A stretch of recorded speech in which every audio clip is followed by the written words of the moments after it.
Chapter 180, Mithril Sword. When the furnace was ready, Dewey set it in the center of the forging chamber and placed the flame sword inside. The blade had a storied past. Thorin and several dwarf smiths had reforged it from an ancient corpse creature's sword, alloying it with a sliver of mithril and inscribing runes of fire along the blade. Gandalf had once used it in Moria, not because the sword itself was the source, but as a focus to unleash Arnor fire against the Balrog's Udun fire during their duel. Now Dewey planned to reforge it again, this time with goblin techniques and the rarer, more resilient mother of mithril. The flame sword, true to dwarfcraft, resisted the furnace's heat. It melted only slowly, so Dewey fed extra flame crystals into the fire to speed the process. Under his watch, the sword finally liquefied. The impurities burned away, leaving a tiny pool of pure bronze and a thumb-sized bead of mithril, the original mithril Thorin had added. Though small, it was all the dwarf smiths could spare. Dewey, however, split a fist-sized mother of mithril in half and consigned one half to the blaze. Even the mother of mithril barely warmed in the furnace. Dewey answered by throwing every remaining flame crystal into the fire and then calling fiendfire through his wand. The inferno surged to a blue-purple heat beyond volcanic, and at last the mother of mithril began to soften. A week later, the half-fist had finally surrendered to the flames. The bronze from the old sword had been purified into a tiny, brilliant nugget, an essence of bronze almost golden in hue, and the mother of mithril had been reduced to molten metal. Pure mithril alone would have been too light for a war sword. Dewey fused the light mithril with the dense bronze essence to produce an alloy with the best of both, the corrosion resistance and enchantment conductivity of mithril paired with the weight and solidity of bronze.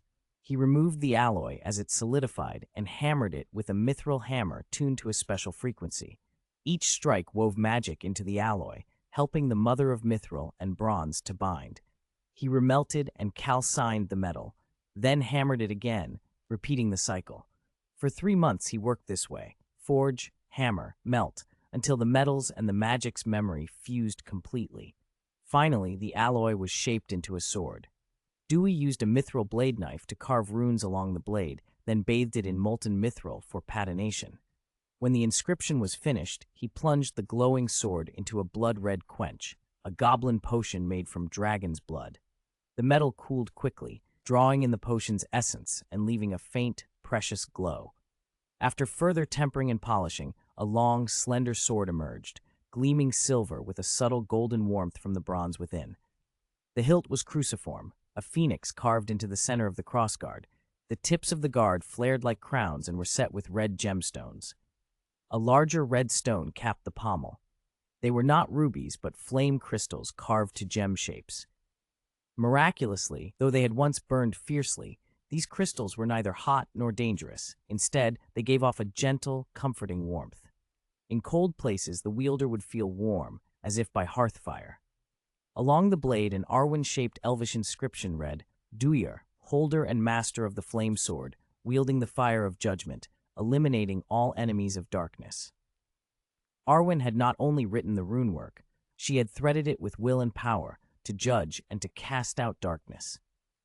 Dewey felt a rush of satisfaction. He called the name, and the sword on the table vanished and reappeared in his hand. The forging had bound the weapon to him. It recognized him as its master. Summoned from anywhere, it would return to his grasp. Worse, or better, for those harboring ill intent, the sword would betray them. In greedy or malicious hands, its edge would become unbearably hot, burning, and even slaying those unworthy of it.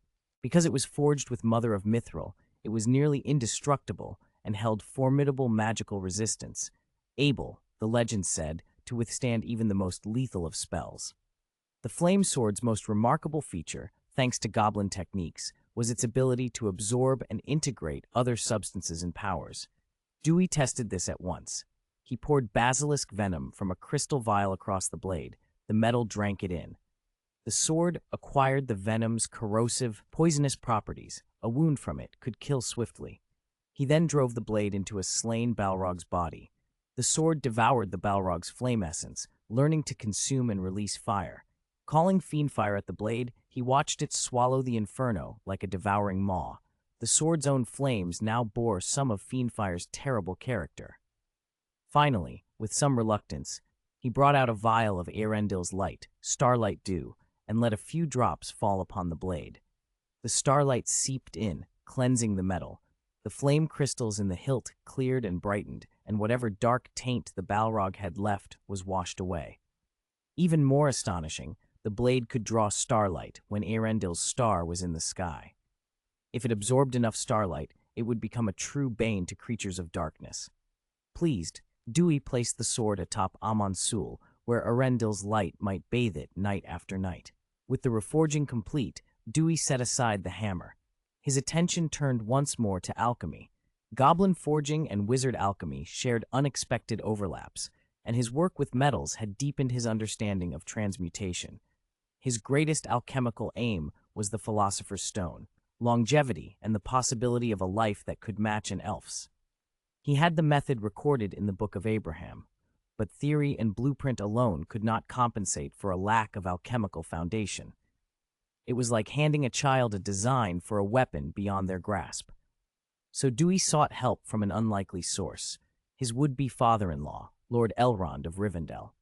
Elrond's affection for Arwen tempered his reservations about the union. He did not want his daughter to forgo her eternal life because Duir could not secure his own. With the blueprints and a runes dictionary Duir had given him, Elrond quietly studied. With his vast knowledge and wisdom, he mastered the runic lore far faster than Duir had expected and gained a profound understanding of the Philosopher's Stone's making. For the first time, the impossible felt like something within reach. Chapter 181, Magic Stone Elements. Besides the right celestial alignments and rituals, the making of a Philosopher's Stone requires certain elemental conditions, Elrond said to Duir in Rivendell's Hall of Fire. I've mostly decoded the runes on the blueprint. They say the stone demands the 3 primes and the 4 elements. Without them, the work cannot be completed. Which 3 primes and which 4 elements? Duir asked. The 3 primes are the salt of the body, the mercury of the spirit, and the sulfur of the soul, Elrond replied. The 4 elements are water, fire, wind, and earth. Elrond's expression held a trace of reverence. I don't know which sage first devised such a thing, but the maker clearly did not merely pursue immortality. He intended the stone to be a medium for perceiving the universe's mysteries, an instrument to achieve spiritual harmony and the soul's ultimate refinement. So immortality is only one effect, a byproduct, Duir mused. Duir frowned, surprised. He had thought the Philosopher's Stone simply granted eternal life and turned base metal to gold. He told Elrond what he knew of Nicholas Flamel. Elrond listened, considered, and then shook his head. I suspect the stone made by the man you mention was not a true Philosopher's Stone in the fullest sense, but an incomplete one, Elrond said. The forging process is itself a form of cultivation. The creator must unite spirit, soul, and matter and achieve spiritual harmony at the moment of completion. Only then is the stone perfect. The man you spoke of evidently had not reached that state, so his stone was imperfect. Duir stared. That explained a lot, and gnawed at him. If Flamel lived so long and could not reach spiritual harmony, how could he have made a perfect stone? He forced himself to think practically. A semi-finished stone that extended life would still be useful. He decided to ask the next question on his mind.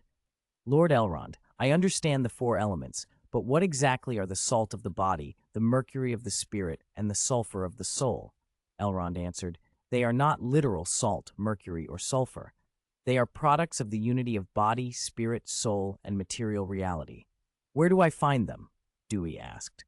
The mercury of the spirit is spiritual fluidity, Elrond said. It is tied to the Grey Havens on the western shore, the place where elves take ship to the west. It carries their longing for and farewells to Middle-earth, the weight of time and countless unspoken memories. You can gather it there. The Lord of the Grey Havens will assist you.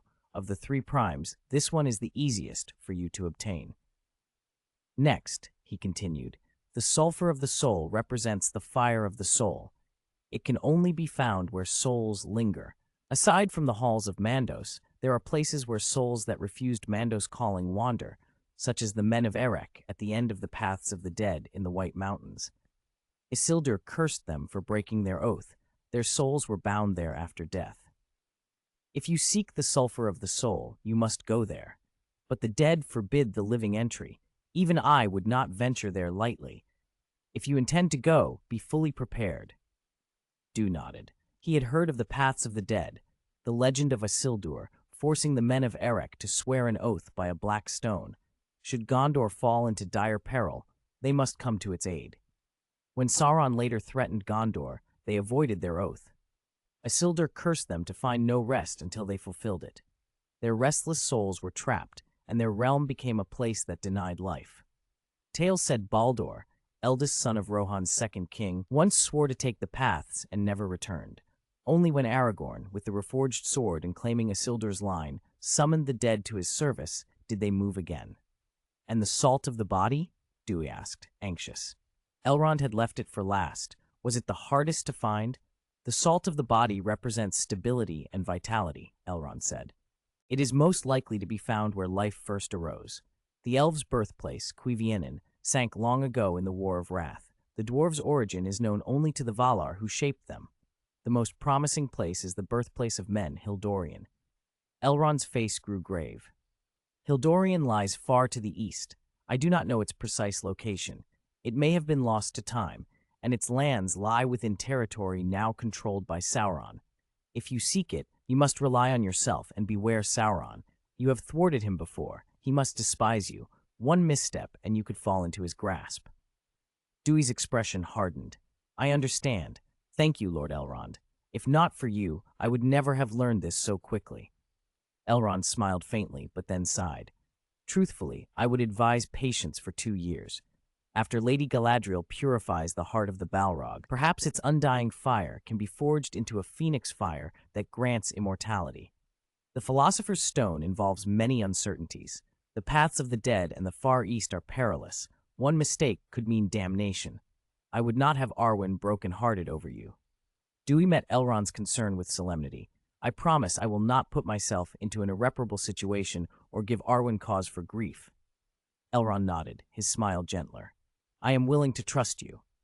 They then turned to the 4 elements. "Water, fire, and wind are the easy part," Elrond said. "Lady Galadriel's ring, Nenya, can condense water. Gandalf's ring, Narya, fire, and my ring, Vilya, wind." Elrond held up his hand, and a sapphire ring gleamed on his finger. A small spiral of wind gathered and spun in his palm. "The earth element, however, you will need to find yourself." "How should I find the earth element?" Dewey asked sharply. He couldn't help wishing Celebrimbor had forged a ring of earth when he made the 3, then this search would be unnecessary. Elrond shook his head. "I don't know precisely. All I can say is it must be a treasure born of the earth itself, something inherently extraordinary." "Born of the earth? Would Mithril count?" Dewey took out the Mithril Mother and showed it. Elrond looked surprised, but shook his head. "I did not expect you to possess something like that," he said, "but it is not a simple earth-born treasure. Mithril in your relic is the result of a fusion of divine and unnatural powers within a special environment, not something that arose from the earth alone." Dewey produced another item, a gem that glowed with pale light. Elrond's surprise deepened. "The Arkenstone?" Dewey nodded. "Yes, the Arkenstone, the heart of the mountain. It was born of the mountain. It should work." Elrond did not ask how Dewey had come by such a relic. He took the gem, examined it carefully, then smiled. "It seems fate favors you, Dewey. This heart of the mountain holds the earth's essence. With it, the 4 elements you need are now complete." Relief and a flash of triumph crossed Dewey's face. He had taken the Arkenstone during Thorin's madness and kept it, never imagining it would turn out to be the final piece he needed. "What will you do next?" Elrond asked. "Start with the easy, then the hard." Dewey replied after a moment's thought. "First the Grey Havens for the mercury of the spirit, then the paths of the dead for the sulfur of the soul, finally the Far East to find Hildorian and the salt of the body." Elrond nodded. "If you go to the Grey Havens, seek out Círdan. He is the wisest and oldest among the Eldar there, and he serves on the White Council. If you encounter problems beyond your experience, he will counsel you gladly." Chapter 182, Westward Journey. On the training grounds of Rivendell, Dewey and Elrohir were locked in a sparring match. Arwen and Elladan watched from the sidelines. Dewey wore the long, cinched elven battle uniform Arwen had sewn for him and fought with the divine spear Aeglos. With unnaturally quick reflexes and agility, he dodged and parried Elrohir's blows again and again. Though still at a disadvantage, he could now trade strikes rather than being dispatched at the first opening. Elrohir carried an elven sword, moving with the effortless grace that marked his people.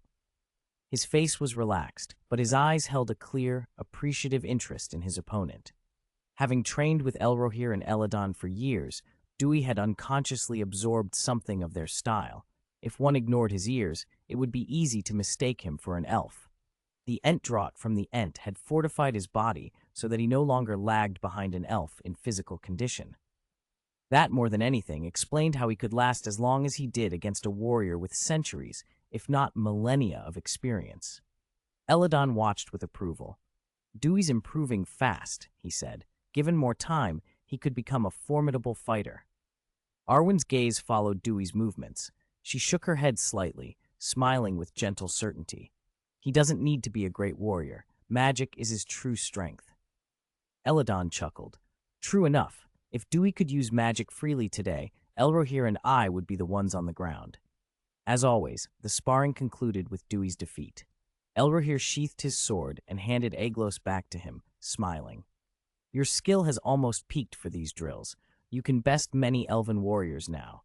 Simple practice will only take you so far. If you want to improve further, you'll need tests of life and death." Dewey accepted the spear, breathed in, and bowed his head. "I understand. Thank you, both of you, for all your training these years. I've learned a great deal." They all knew the truth. Elrohir and Elladan, while calling it sparring, had taught him openly, feeding him techniques so he wouldn't remain a fragile wizard. There was, perhaps, the faintest edge of annoyance at having stolen their sister, but it was mostly good-natured. Elrohir's smile softened. Any resentment over Arwen had lessened. They left the platform together. Arwen stepped forward and gently dabbed Dewey's sweat with a soft silk handkerchief, then offered him a cup. "Tired? Drink this." Dewey bowed slightly and let her touch linger, then took the cup and drank. The liquid brightened his spirits and eased his fatigue. Arwen's delicate smile deepened. "It's dew I collected from the white tree leaves, with a little honey. If you like it, I'll make it for you when you travel." Dewey's face lit up. "I do. Thank you." The brothers, who had been lurking nearby, bristled anew. Their mild forgiveness turned to fresh irritation. Elladan quickly tried a new tack. "Dewey, Arwen said you reforged a precious sword recently. Show us." Elrohir nodded. Dewey and Arwen exchanged an amused look. Her brothers always managed to ruin the mood. Arwen gave Dewey an encouraging glance and put away her handkerchief, unwilling to fan the feud any further. With a soft word, Dewey extended his hand and called, "Flame Sword." A magnificent silver blade materialized in his grip. A red gem in the hilt burned with inner fire. Heat seemed to thicken the air around it. Elrohir and Elladan recoiled, awestruck. "It radiates a searing heat. If I touched it," Elrohir began, stepping back. Dewey smiled and offered the sword to him. Elrohir hesitated, then grasped the hilt. To his surprise, the sword did not scorch him. The heat felt only warm, tempered by recognition.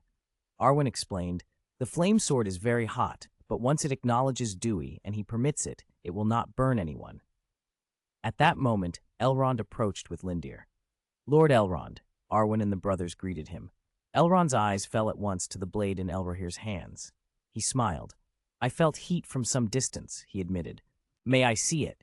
Elrohir handed him the sword. Elrond inspected it closely, then spoke with genuine admiration. "A novel forging, one that pushes the metal's limits. It endows the blade with a kind of memory. It is keen, unbreakable, self-repairing, and able to absorb beneficial substances to grow stronger. Neither our elven smiths nor the dwarves have achieved this. You have surprised me again." Dewey was startled at how quickly the Lord of Rivendell perceived the sword's nature. Then Elrond produced Villia, the Ring of Air. Its gem burned like blue starlight. He pressed it to the sword and suffused the blade with the ring's power. "Lord Elrond, what are you doing?" Dewey asked. "Try it," Elrond said simply. Dewey took the sword and swung. The blade's speed seemed to increase.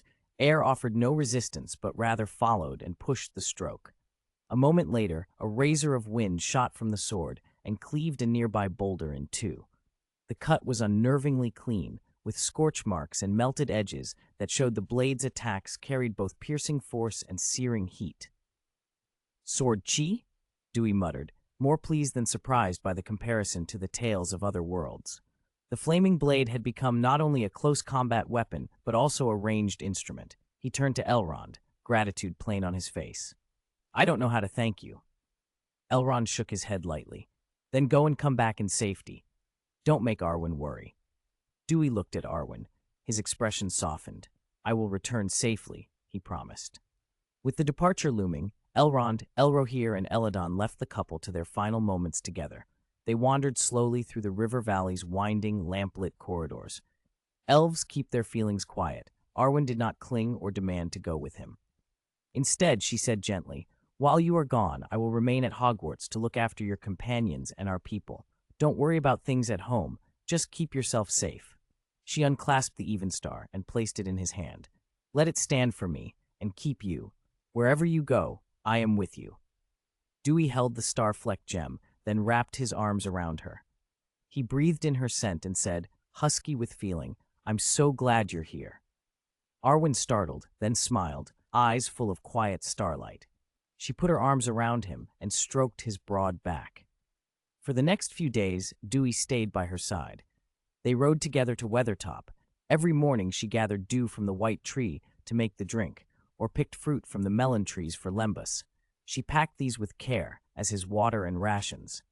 When the time came to part, Arwen remained in the house. Dewey mounted the great eagle Thorondor and lifted into the sky.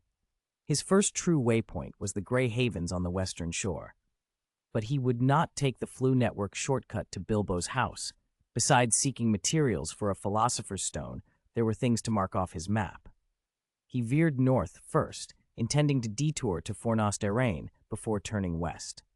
Chapter 182, North Downs Weathertop, was the southernmost peak of the Weathertop Hills. Dewey rode the great eagle Thorondor, flying north across the rolling hills and then over a broad plain. It was his first time on Thorondor, and the experience was exhilarating. Thorondor had grown enormous. His wingspan now reached nearly 50 meters, far larger than any ordinary eagle. If not for Thorondor's youth, Dewey thought, he might well contest for the title of Eagle King. Most of that size came from the Ents's Entdrot. Treebeard liked Thorondor, and whenever Dewey traded plant growth potions in Fangorn Forest for Entdrot, Treebeard always slipped the eagle extra draughts as a gift. Thorondor kept getting bigger and bigger. Despite his size, Thorondor was still a fledgling in character, eccentric and unconcerned with ambition. He patrolled his territory, flew over the Black Lake to spar with the Great Kraken, and provided a good deal of spectacle for the people of Hogsmeade with their regular battles. They were unpleasant distractions, but neither creature ever escalated things beyond a show, so Dewey usually let them be. This trip promised a rarer calm. The great eagle's speed was astonishing. In less than half a day, they reached the hills that rose like an embankment blocking the northern plain, the North Downs. At their southern edge lay the ruins of Fornost, once the capital of Arthedain. When the Witch King of Angmar's armies came, both Cardolan and Arthedain had fallen. The Barrow Downs and Fornost had been corrupted and reduced to ruin. Now, as Dewey looked down, the long-ago devastation was obvious. Black mist and oppressive clouds clung to the ruined city, and a chill, malevolent aura hung in the air. Thorondor circled nervously, unwilling to come too close. Dewey patted his broad neck. "It's all right, Thorondor. We'll be careful. Let's land." Thorondor obliged. He set Dewey down just before the broken gates of Fornost, and then hovered, watchful, over the ruins. Dewey stepped from his back and scanned the scattered tombs and collapsed houses with a prickle of unease. Could there be Barrow-wights here too? He tried pinging the system, but it gave no reply. Apparently, he had to go deeper into the ruins before it would register. Dewey left Thorondor to circle overhead for quick support and walked between crumbling walls and toppled columns toward the city gate. The moment he passed through, the dormant evil seemed to stir. Black mist surged upward, and the air dropped several degrees. From the stones beneath his feet, a shape coalesced, a shifting, vaporous figure, a hollow skull of blackness with lightless sockets and clawed hands that lunged at him. He fired the first spell that came to mind. Avada Kedavra. The curse sailed through the spirit as if through smoke and smashed into the stones behind it. The spirit itself seemed untouched, too insubstantial to be harmed by that kind of magic. It moved like a phantom, and faster than Dewey could complete another incantation, flashed past him. He barely sidestepped its icy claws. The specter missed, but struck again. Flame sword! The weapon burst into his hand. Dewey slashed at the spirit, but its form simply rippled around the blade. Then the thing screamed, an unearthly, keening sound, and began to disintegrate as if a furnace met frost. The spirit's substance melted and evaporated until nothing remained. Dewey hadn't been surprised. His flame sword wasn't merely a blade. It had absorbed basilisk venom and fiend fire, things that could destroy Horcruxes, and it had been tempered with Arundel's light, a luminous force that countered dark power. If it could not dispel a spirit here, it would be useless. He wiped his blade clean and kept moving. This phantom, he knew, had been only the appetizer. Indeed, the next moment, the ground all around him burst with forms. Figures rose from tombs and rubble, men and women, old and young, dozens, then hundreds, until Dewey was surrounded by more than 1,000 wraiths. These were the dead of Fornost, their bodies long gone, but their hatred and sorrow twisted into malice by the Witch King's power. Cold and despair pressed at his chest. The foul breath of the place sought to stifle him, but the flame sword kept that dread at bay. The spirits needed no reason. They surged at him with moans of resentment and fear. Expecto Patronum, a blinding silver light exploded from Dewey's wand and blossomed into a vast, expanding barrier. A massive silver owl Patronus burst from the center, wings beating, and swept through the throng. Its talons raked the wraiths. Each touch broke their form and scattered them as if into dust. Dewey slashed with the flame sword as the Patronus drove the dark things back. The two attacks together whittled down the horde. At that moment, the system finally spoke. Hogwarts Sign-in System, locating North Downs, Fornost. Do you wish to sign in? Sign in, Dewey said without pausing, still cutting at the nearest spirit. Sign in successful. Congratulations on obtaining the Dark Mark magic. Dewey blinked mid-swing. The Dark Mark? He had expected nothing of the sort. In his mind, the Dark Mark was Voldemort's brand, used to summon and control Death Eaters. What use would it be to him? Another tattoo for his subordinates. He had no chance to ponder. The spirits kept coming. He'd planned to leave as soon as he signed, but Fornost lay close to Weathertop. If the Witch King ever regained control here and sent these spirits south, Weathertop could be in danger. Tens of thousands lived at its base. He could not leave this threat unaddressed. He resolved to clear the place. A harsh sound cut through the clamor, a cry like a wolf or dog, from deeper in the North Downs. The wraiths, as if hearing a command, veered and drifted toward it. Dewey squinted at the hills. Something there was directing them. Thorondor! He called to the circling eagle. The great bird dropped and hovered. Dewey vaulted onto his back and pointed. Follow that group, north. Thorondor spread his wings and launched them into the sky, bearing Dewey toward the line of tunnels and caves gouged into the hills. Dewey fired his Patronus as they drew near and resumed cutting down spirits. Arrows suddenly streaked up from below. Protego! Dewey cast an invisible shield that stopped the volley. He peered toward the source and saw tunnels bristling with small, squat figures, green-skinned, short-limbed, bulging-eyed creatures pouring arrows and spears at them. They clustered in the caves like vermin. Dewey's jaw tightened. He'd heard rumors of these things. Goblins, he'd been told. But they were no goblins of the wizarding world. They were a kind of small orc. Smaller than mountain goblins they'd seen before, nearer to the pit-like creatures from other legends. Their speech degraded to sharp cries and snarls rather than anything human. Whatever name they bore, they were orcs, enemy creatures, and Dewey made no pretense of mercy. Exploding bolt. A blinding burst struck a cluster of caves. A thunderous explosion collapsed stone, and a rain of orcs fell silent amid dust and flame. The survivors fled screaming into tunnels or scattered in panic. Dewey's relief was short-lived. The wraiths, heedless of the explosions, poured into the bodies of the slain goblins as if drawn to them. The dead rose again, stiff and twisted, emitting animal roars. The Patronus did nothing to the spirits that hid inside corpses. He tightened his grip on the flame sword and slashed. The blade unraveled into a scorching, concussive air blade that cut through space itself. It struck a possessed goblin cleanly. The thin creature split in two, charred and smoking. Yet the spirit only recoiled, then slipped free of the shattered body and darted to another corpse, finding another shell to inhabit. Dewey braced for the next wave.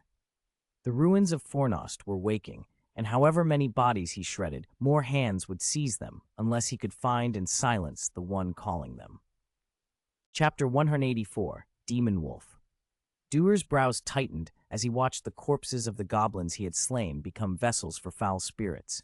He snorted coldly. You think you can hide in a shell and render me powerless?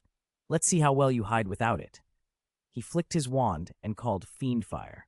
The eerie blue fire leapt out and became a tongue of flame that lunged at the spirits inhabiting the goblins. Any goblin touched by Fiendfire turned to ash on the spot. As their bodies burned away, the evil spirits clinging to them were suddenly exposed. Spirits are corrupted souls. Fiendfire cannot destroy souls themselves, but it tears away the infernal aura that empowers them. Under that scorching flame, the spirits writhed, their malice dissolving like smoke. Fiendfire had its limits.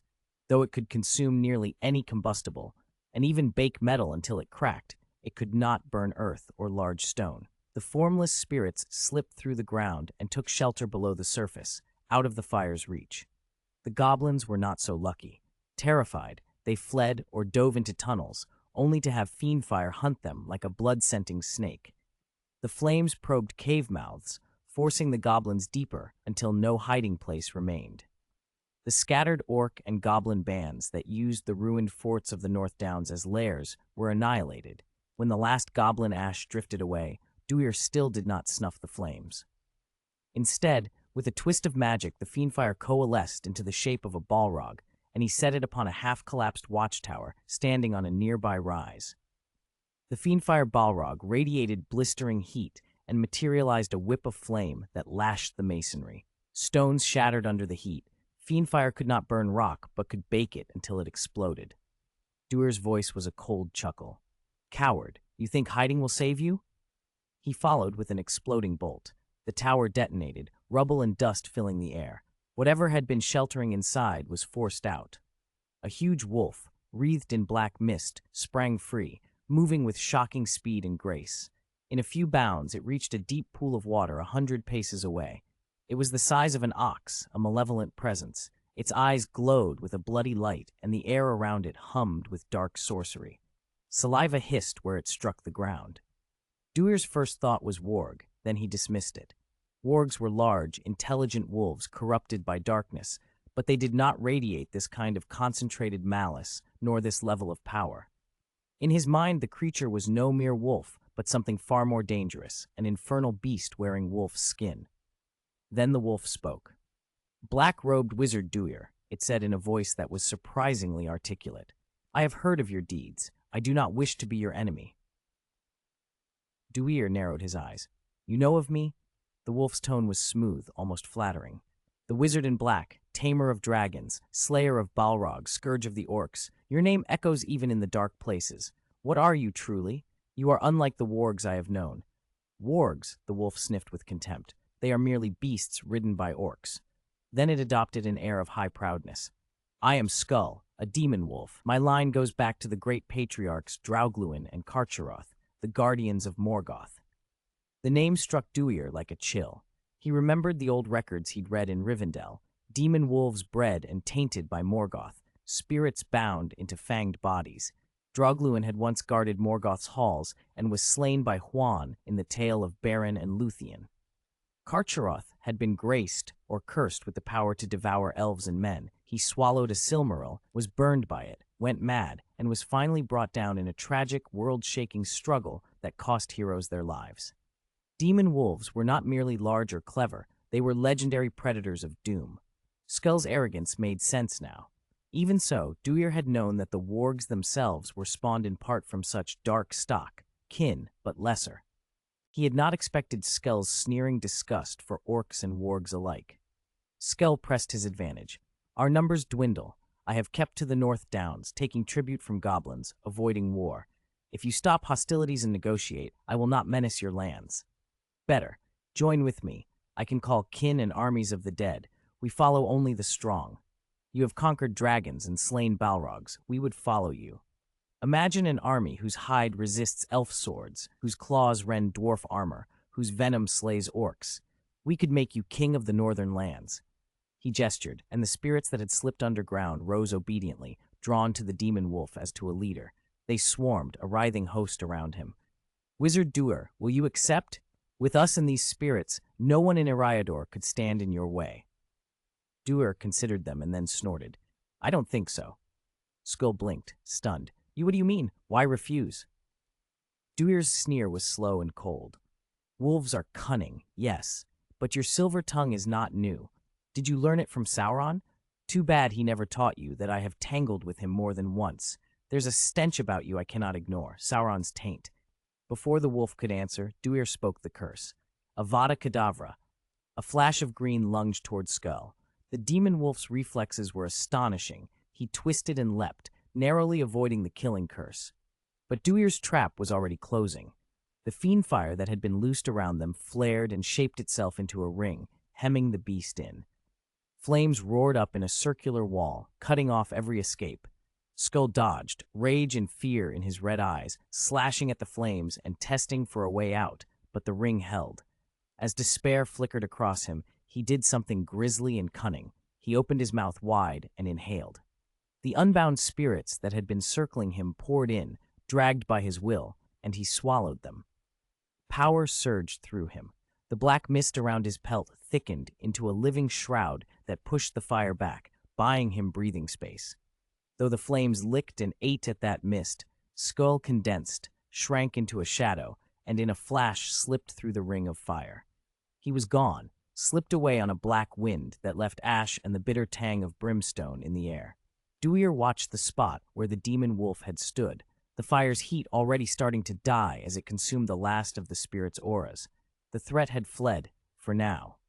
But the name Draugluin, the memory of Karkaroth, and the stealth of a wolf that could swallow spirits left Duir with something heavier than smoke warming his thoughts.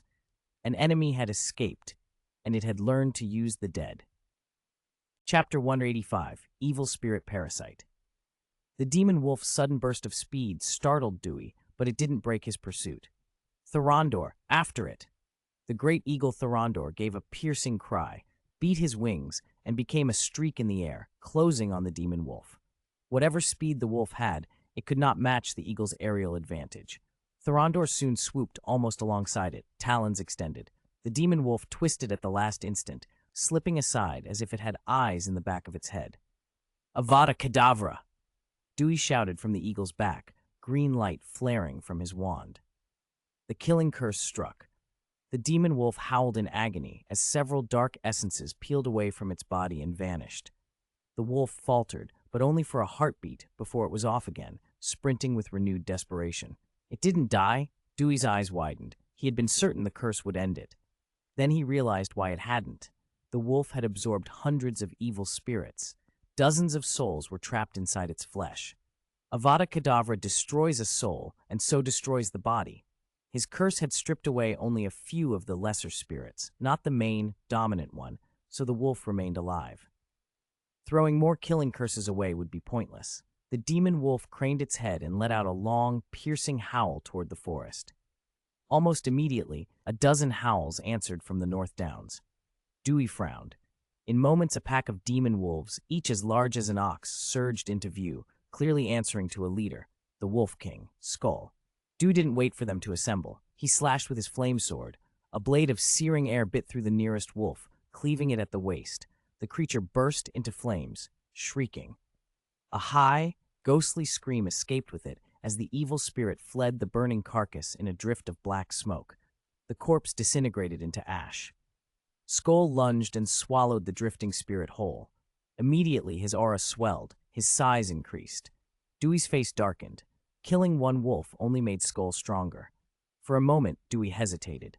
Every corpse he destroyed would simply feed Skull, empowering their enemy, but leaving them untouched would allow the pack to close in. He watched Skull carefully. There was a tell. Though devouring spirits made Skull more powerful, it muddled his movements. A single wolf was meant to host a single spirit, its body and the spirit coordinated perfectly. Skull, having swallowed many lesser spirits before, had managed by dominance to keep them in check. But now, having taken more large spirits, he had multiple powerful consciousnesses struggling for control. His reactions were slower, his motions disjointed. His body was becoming a battleground. Dewey smirked grimly. Want to swallow more spirits? Fine, I'll help you. He stopped holding back. Wand in one hand, flame sword in the other, he conjured barriers and obstacles to slow the pack, while the sword sent out scorching blades of air and fire. Thorondor dove and tore into wolves with steel talons and a crushing beak. Under the coordination of man and eagle, the demon wolves fell one by one.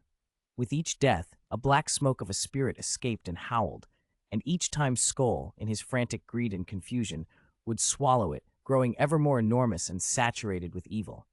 As the spirit count in Skull rose, the darkness around him thickened like spilled ink and the sky dimmed. But his eyes, once cunning and sure, now flickered with madness and conflict. Dozens of spirits, hundreds of hungry wills, they scrambled for control. When there had been only a few, Skull's original dominant spirit had been able to bully them into obedience. With so many now, his control loosened. Limbs acted independently. His eyes looked in different directions. Each muscle seemed to follow a separate command. The Wolf King stood half frozen, a mind fragmented into screaming pieces. All of you, be quiet, Skull bellowed in a voice that was almost human for a beat, as if trying to assert authority. For an instant, the cacophony inside him subsided. Dewey did not give them a chance to regroup. Imperio, he barked. The command struck home. The spells hit the Wolf King squarely. The brief calm collapsed into chaos.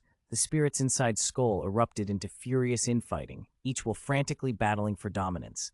The wolf's body convulsed as control shattered into 1,000 directions. Now! Dewey dropped from Thorondor's back, ran up the quivering flank of the Wolf King, and drove the flame sword deep into its skull. He channeled magic. Basilisk venom, fiendfire, Arundel's light, and the ring of air all flared into the wound. The sword became a furnace of killing magic. Skull's life force burned out in an instant. The light died from his eyes, and from inside him rose a chorus of more than a dozen shrieks, vengeful, outraged cries that pierced the soul. Dewey whipped the blade free, flipped off the corpse, and rolled away. Black smoke poured from the Wolf King's ruined body, hovering and clawing at the air as the freed spirits tried to find new hosts. Dewey's Patronus blossomed into a radiant barrier, trapping them inside. He produced a crystal vial and released Arundel's light. The holy starlight touched the dark fumes, and they melted away like frost under the sun. When the last unwilling spirit vanished, Dewey closed the vial with a small, sour feeling. Arundel's light was finite. He had used a substantial portion of it, and he was reluctant to waste such a resource unless absolutely necessary. The Wolf King's carcass collapsed into a mound of ash. Victory tasted hollow. This fight had been far harder than it should have been. Ordinary spells were often ineffective against these possessed creatures, and physical force was unreliable as well. Dewey's thoughts turned darkly to the path of the dead and his need to find soul sulfur. The dead would be an entirely different challenge. They would not respond to threats like Avada Kedavra the way living foes did, and Dewey had none of Aragorn's bloodline to command exceptions. He shook his head and pushed the worry aside for now. He would deal with it when he had to. He mounted Thorondor and flew back toward the Goblin Cave. After half a day of chaos, his only gains beyond a dark mark granted for signing in were exhaustion and trouble. Rogue spirits, goblins, and demon wolves had eaten up his time. The Goblin Cave's tunnels were a maze. The goblins he'd faced were already reduced to ash by his fiendfire, leaving the place silent and charred. He searched and finally found the goblin treasury, but it was a pitiful heap. Battered armor, broken weapons, a few chests of copper and silver coins, and a tiny handful of gold and gems. What miserable filth, he muttered, stuffing the meager chests into his spatial pouch. A total waste. He checked the demon wolf lair. Only a pile of white bones remained. Disappointed, he left the North Downs and headed west.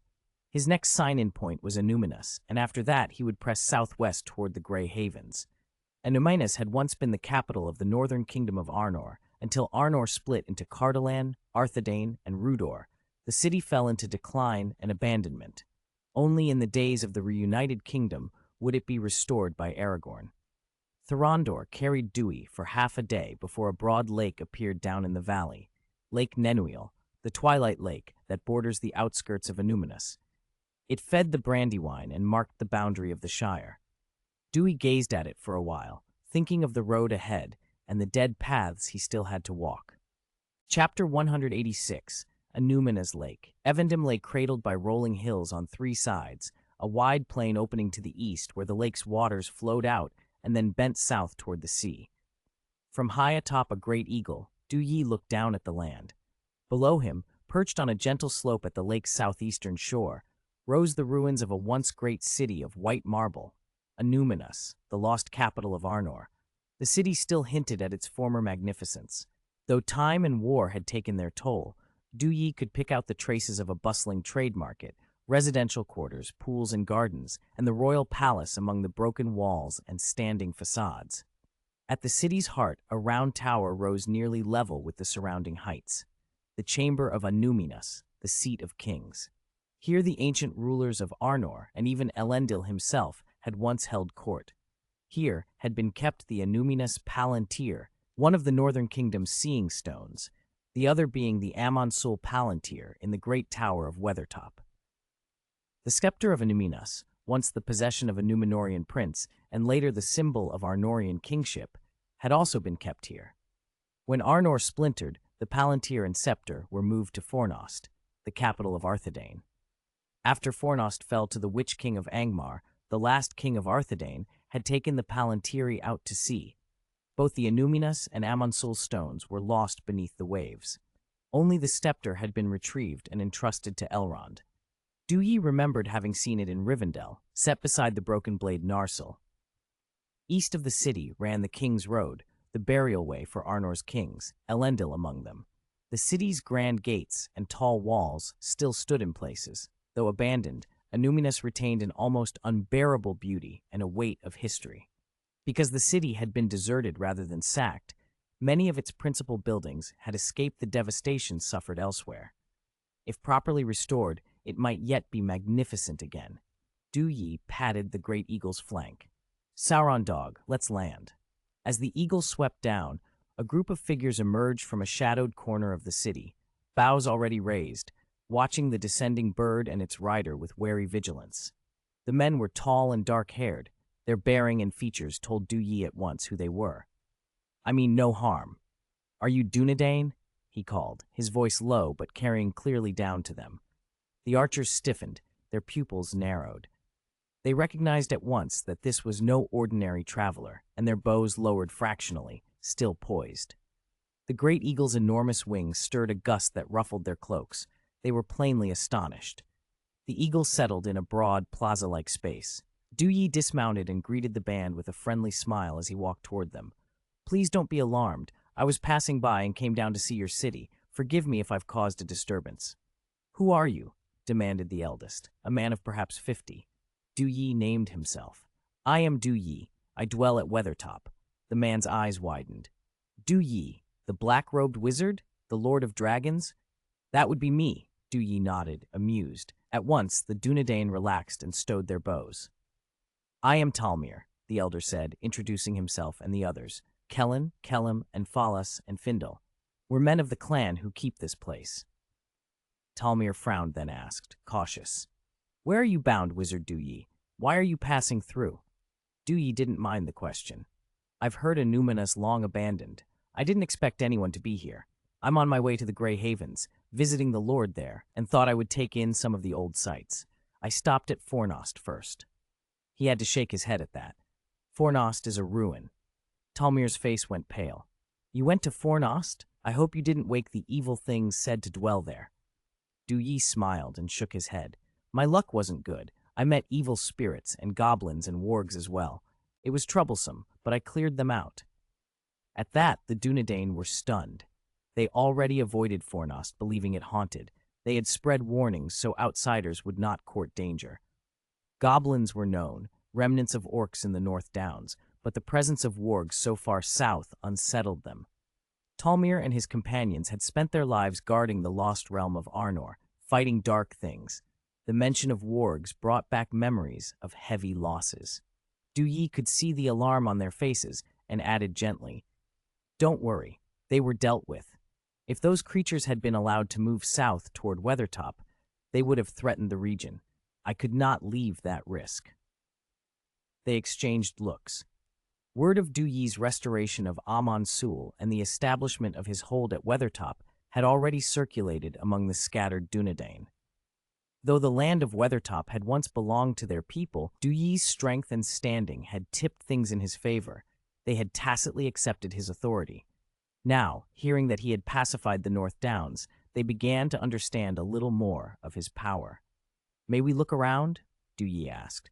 He had been waiting for some sign from the system that governed his strange modern check-ins, but it had been silent. Talmir looked to his men, then bowed. "There's no harm. I will guide you, wizard." They walked the ancient streets together. Talmir pointed out the old market, the residential blocks, the pools and gardens, telling what little of their histories remained. As they went, Duir relaxed into the tour, abandoning his impatience with the system for the time being. They entered the King's Road at last, a solemn avenue lined with the massive tombstones of Arnor's kings. Each sepulchre was hewn of white stone, simple yet exquisitely carved with runes and reliefs that told of deeds and lineage. The graves grew older the farther inward they went. The air was heavy with age and reverence. Unlike the rest of the city, the King's Road was kept clean. Someone still tended it. At the road's end stood the largest tomb, before which a towering statue of a king held the sword Narsil and fixed his gaze outward with monarchical dignity. Talmir respectfully announced, "This is the resting place of Elendil, the High King who founded Arnor. He is the greatest of our kings." Duir bowed along with him.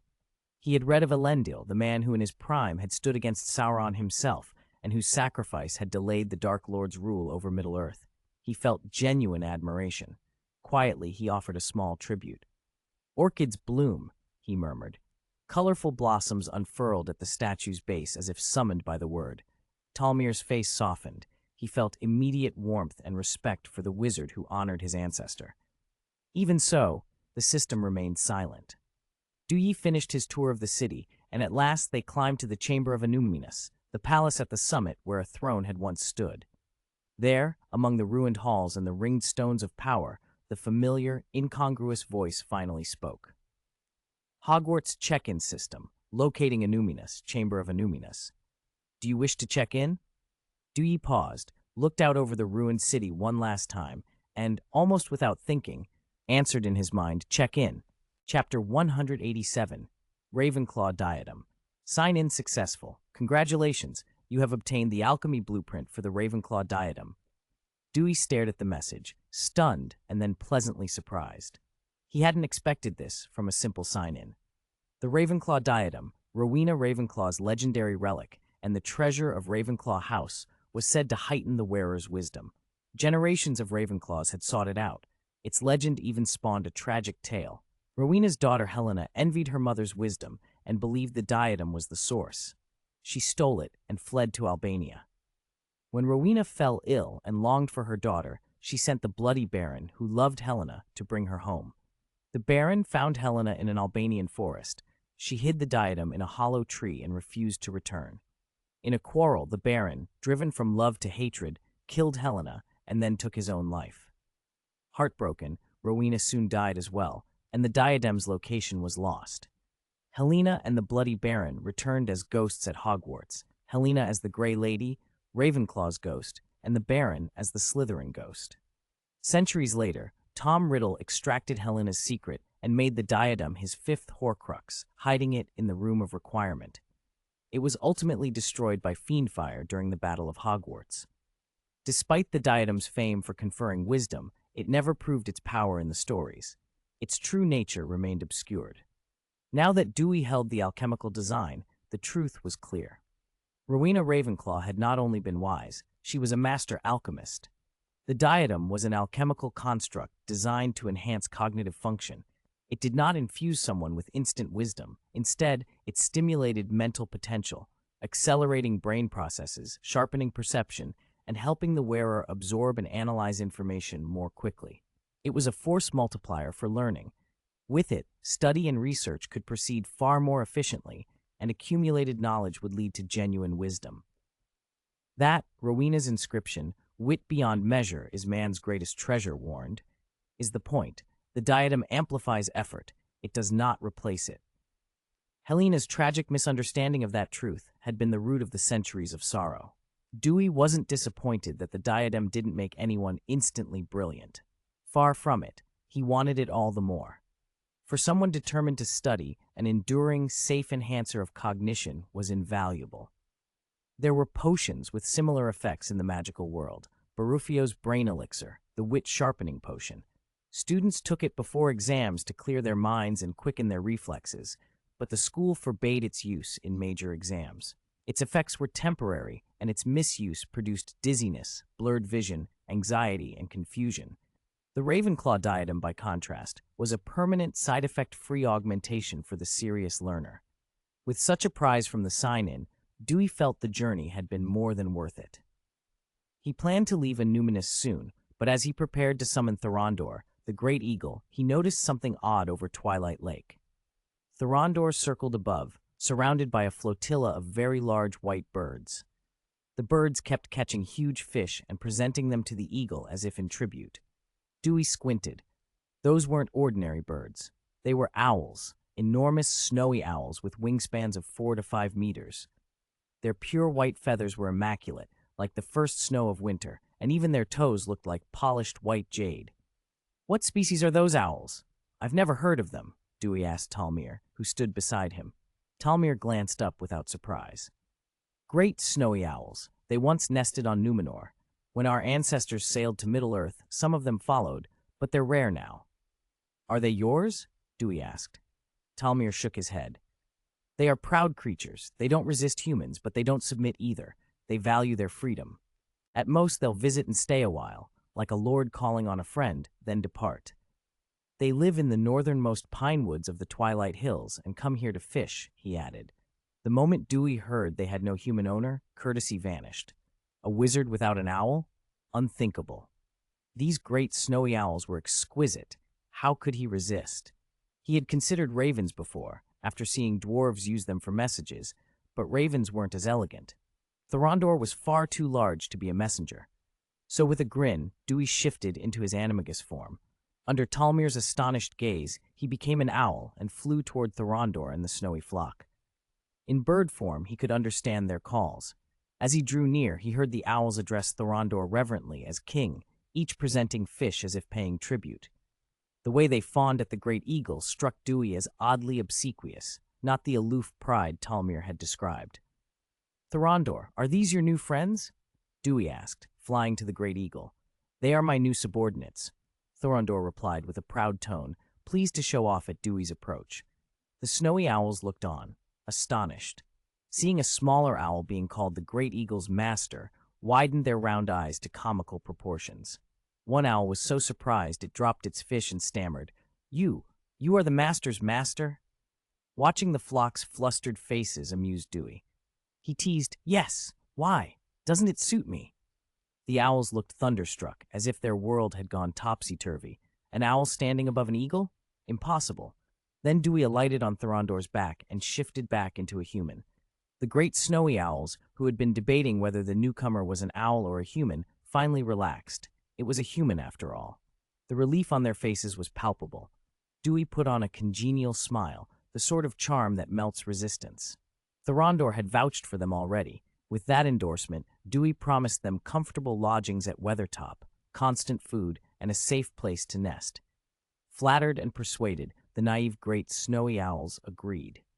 Before long, more than 300 great snowy owls, entire families in tow, some clutching nests with chirping chicks or even eggs, formed an impressive procession behind Thorondor and headed for Weathertop. The sight of giant snowy owls sweeping across the sky, escorted by a great eagle, left several of the Dunedain gaping. Night fell, and Dewey decided to stay in Anuminas until the owls had settled. Recruiting them was only step one. To make them into reliable couriers like the owls of the wizarding world, able to find any recipient not protected by enchantment, even if that person was on the move, he would need to craft a special potion. This brew would sharpen their cognition and grant precise homing instincts. There was no rush. He would prepare it properly once he returned home. At dawn, Thorondor returned, bearing a letter from Arwen. Dewey's expression softened as he read Arwen's script, warm and affectionate. She had fallen in love with the great snowy owls, and at Dewey's request, had taken the tribe into a tower and begun building them a proper owl house. Dewey slid the letter into his space pouch, bid the Dunedain farewell, mounted Thorondor, and together they flew southwest toward the Grey Havens.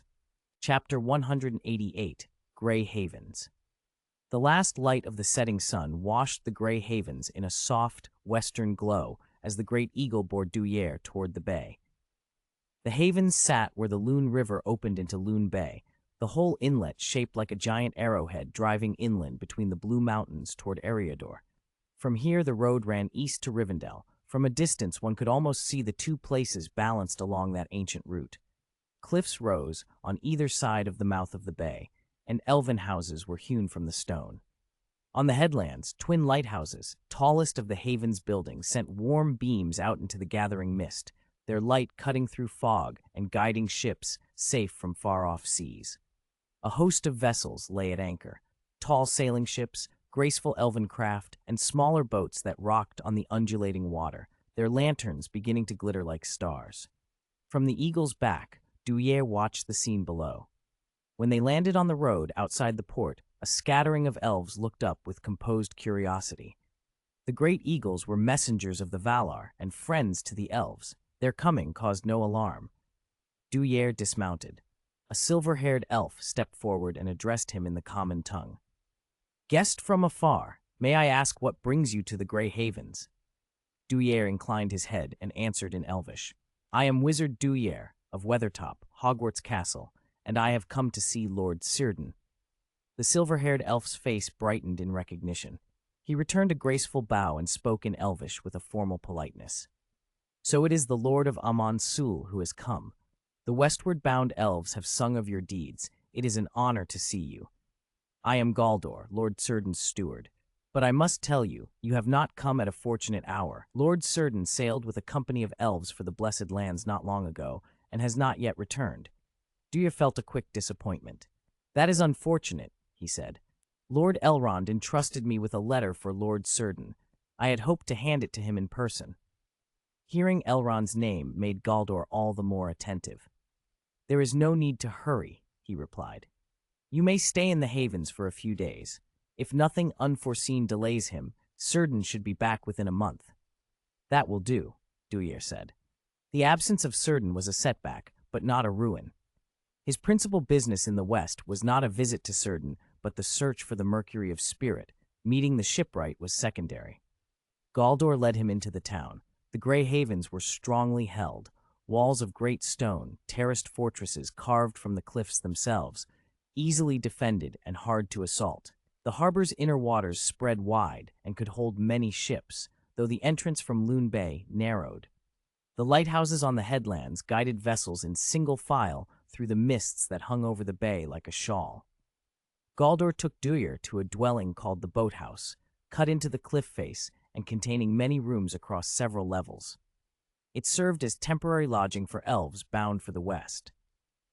The rooms were simple and elegant, and from the large terrace, Duir could look down on the ships and out across the endless sea.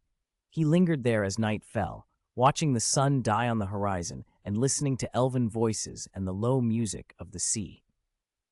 The great eagle, needing no further care, had flourished on the cliffs of the nearby mountains. The Grey Havens were chiefly the realm of the Teleri, folk of the sea, master shipwrights and navigators. Círdan himself was famed among them as the shipwright. Their songs, music of oars, of salt, of surf, filled the air and drifted on the fog like woven threads. Duir sat on the terrace and felt the harmony of sea and voice as though it were a kind of music from the sky. The next morning he went down to the docks. Elven ships came and went, ferrying stores and travelers between the havens and the ports of Hollande and Forlinden on either side of the bay, ports that belonged to the fords of Harlinden and Forlinden in Linden. Once Gil-galad ruled these lands as High King. After the War of the Last Alliance, Círdan had taken charge of the havens, preferring the title of lord to that of king, yet he remained the steward of this last link to the west. Grey Havens were more than a harbor. They were the elves' last attachment to Middle-earth. For countless ages, those who sailed westward shed their memories and desires here, and the accumulating sorrow and longing had changed the bay itself. Duir squatted on the rounded steps by the water and cupped a handful of the bay's surface. The seawater that glittered in his palm was unusually clear and carried a faint silver sheen. He felt it as a current of spiritual force, reluctance and attachment, memory and hope, and 1,000 small emotions bound up in the waters where so many had come to let go. Galdor had come to stand beside him. "Elves leave from here," he said quietly. "Only by laying their attachments down can they sail to the blessed lands unburdened. For ages, Loon Bay has borne the last clinging memories of those who go west. In time, the silver has become part of the water itself." He sighed and added, "When the time comes that my heart must go, I too will leave my memories here and sail beyond the world without weight." Duir felt the marvel of it. This silvered seawater was precisely what he had come for, the spiritual residue of uncounted years, the source of one of the 3 prima materia for the making of the Philosopher's Stone, what he called the mercury of spirit. The water itself was not yet the final substance. It held the spiritual power that, by extraction and purification, could yield the mercury he sought. He explained his purpose to Galdor. "Steward Galdor, may I extract some of the bay's spiritual matter to prepare a magical material?" Galdor studied him a moment, then smiled and shook his head. "Wizard Duir, you may. These emotions are heavy upon us. If you can ease them, we shall be glad." Relieved, Duir set to work. He placed the tip of his wand in the water and murmured an incantation. Magic flowed in invisible waves from the wand's point, stirring the surface. The memories and feelings that lay in the bay condensed into tiny silver motes that drifted and gathered toward the wand, coalescing into a thin shimmer of living light. He drew that thread into a crystal bottle. The strand inside twined like quicksilver, flecked with starlight, the mercury of spirit itself, a materialization of pure spiritual force. Only a trace, far from enough for the Philosopher's Stone, sat in the bottle, but it was genuine. As he worked, the water around him lost a little of its silver and returned to ordinary sea. Nearby elves watched with restrained curiosity. Many seemed plainly relieved to see some of the heaviness lifted from the bay. One of the elves, whose name was Arga, came forward and offered a small skiff. "If you would like to move about the bay," he said, "take this. It will make your task easier." Duir accepted the gift, an elegant white boat, carved and painted like a swan. He refused the help of rowers and steered the craft by magic, alone on the mirrored water. Reclining slightly, wand in hand, he would stir the surface now and then and sing his spells. Wisps of silver threaded up into his bottle, sometimes thin, sometimes a little fuller. Passing sailors glanced his way, curiosity tempered by the sacredness of the place. None disturbed him. He worked through the day and stopped only as the sun set. The swan boat moved of its own accord back toward the dock. After a long day's labor, a shallow film of mercury lay at the bottom of the bottle. At that rate, it would take a week or 2 to fill a single vessel. It was slow, but Duir was satisfied. Without the Grey Havens, this living pensieve of elven memories, he would never have had the chance to gather so much true mercury of spirit. He would press on then, gathering patiently what the sea would yield. Chapter 189. Certain when Duir returned to the dock after a day's harvest, the system finally gave a prompt he had been waiting for. "Hogwarts Sign-in System, Grey Havens located. Do you wish to sign in?" "It's about time," he thought, and tapped the confirmation. "Sign-in successful. Congratulations on acquiring Apparition." Apparition? Duir's eyes went wide. He had never expected to learn that skill from a sign-in. Apparition was the wizard's art of instantaneous travel, ideal for covering short and medium distances, but it was risky. There was the danger of splinching, and legally one had to be at least 17 and pass the ministry's test to practice it openly. Duir's spellbooks didn't contain the technique, so he had never been able to learn it, until now. Apparition didn't depend on the Flu network. It could take a witch or wizard directly to a remembered location. The farther a wizard's power and comprehension, the farther they could travel, but a clear mental image of the destination was essential. Know only a name, and you risked missing your mark, or worse. Still, with this skill, his mobility would be transformed. Faster travel, better tactical options in combat, and a reliable escape in a pinch. He resolved, then and there, that while he was in the Grey Havens, he would make mastering apparition a priority. So his days settled into a simple rhythm. He rode out into the bay each morning to extract quicksilver of spirit and spent his nights studying apparition theory. Quicksilver of spirit was precious. He wanted more than one small vial in case he needed it later for the Philosopher's Stone, so he kept collecting. He had also taken sensible precautions for his first attempts, a vial of Dittany essence ready on the dock, and plans to ask Arga the elf to stand by. Splinching could be fatal if there was no one to help. More than a week passed. At last, Duir filled a small crystal bottle with silvery quicksilver of spirit, mercury-like fluid, flecked with tiny starry lights. He capped it carefully and secured it away, the fruit of many dawns and long hours. He planned to collect more, but before he could begin his intended apparition practice, Arga sought him out with news. "Wizard Duir," the elf said, bowing slightly, "Lord Círdan's white ship has entered the bay. She is about to dock." "Círdan is back?" Duir answered, surprised. He went with Arga to the dock to greet the returning lord. Many elves were already gathered. Círdan's renown among them was clear. Arga led Duir to the front, and together they watched a great white vessel glide in. The ship was immaculate, so clean the sea seemed to part for it. Its contours were graceful, a swan-like prow, white oars, sails that shimmered like woven silver. A carved lantern hung from the bow and glowed a soft, honeyed light. It was not merely a ship, but a work of art, as if the waves themselves had taken shape into wood and cloth. For elves, the sight carried deeper meaning. Since Ilúvatar took Valinor beyond the circles of the world, mortal maps could not reach it, only the straight road could. A ship capable of bearing elves to that removed blessed realm was, for all practical purposes, a sacred thing. Círdan, the maker of such a vessel, had an air of mystery about him. As a white gangplank was laid, Duir saw an elf standing at the ship's bow. He was tall, robed in deep blue, with hair the color of silver, and a long gray beard. Beards were rare among elves, whose immortality kept them forever unlined.